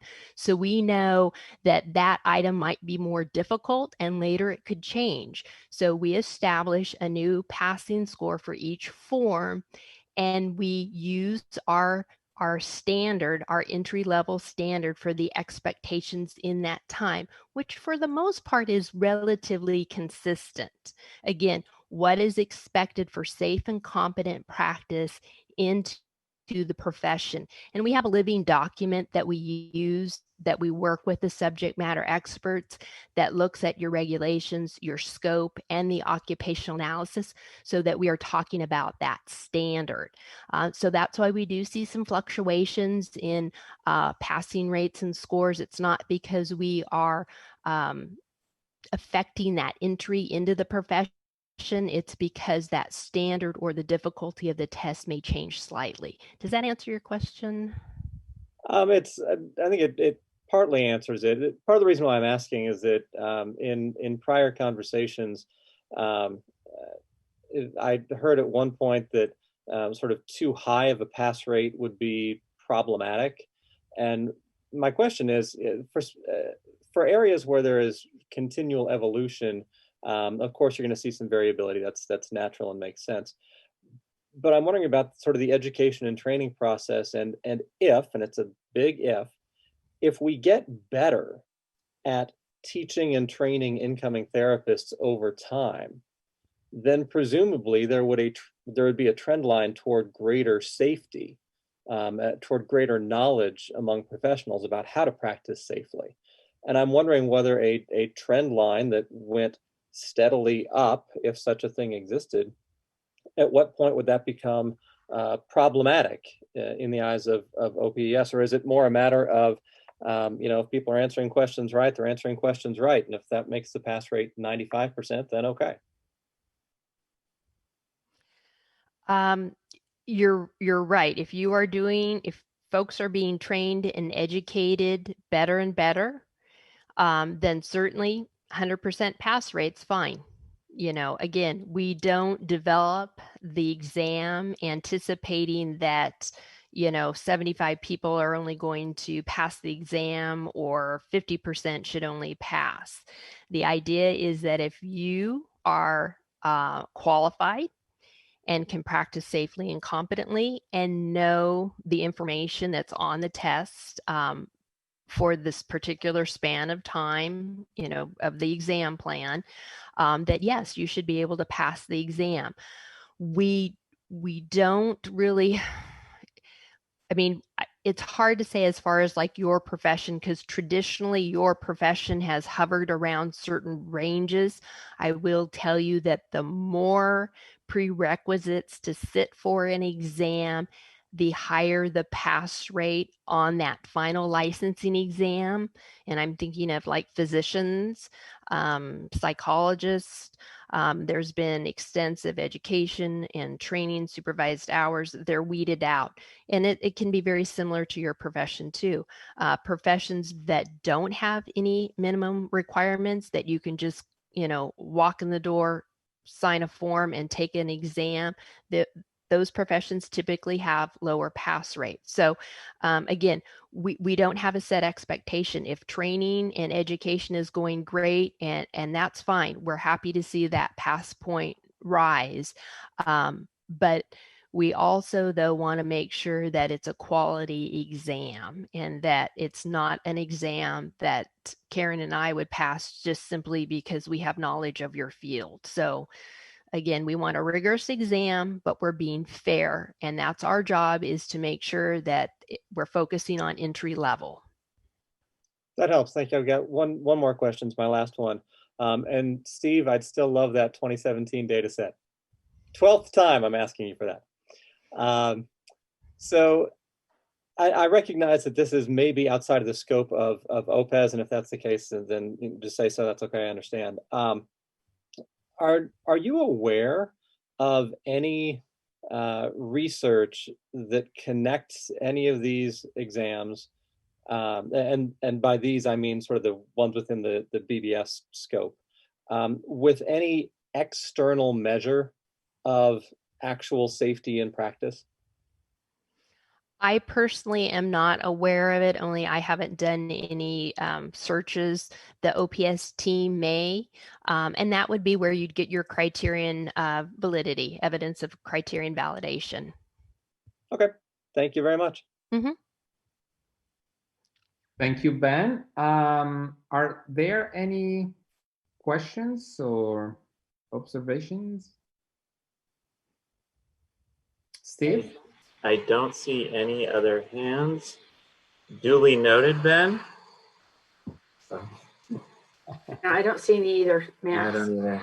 Okay. Then, again, thank you so much for coming today. We always appreciate this time of education and, allowing us to really go a little bit deeper about the work that you do and how it reflects the profession and the people that we serve. So thank you so much.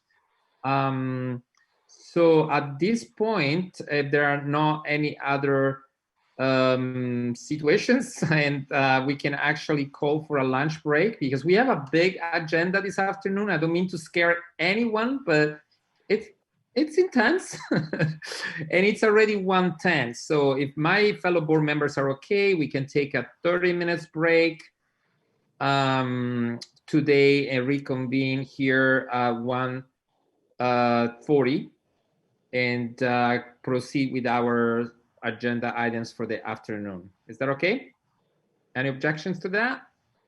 Okay, wonderful. Then we will re-adjourn at 1:40 p.m. today for the rest of the agenda items. Thank you so much for coming, and again to our partners for being here. Thank you.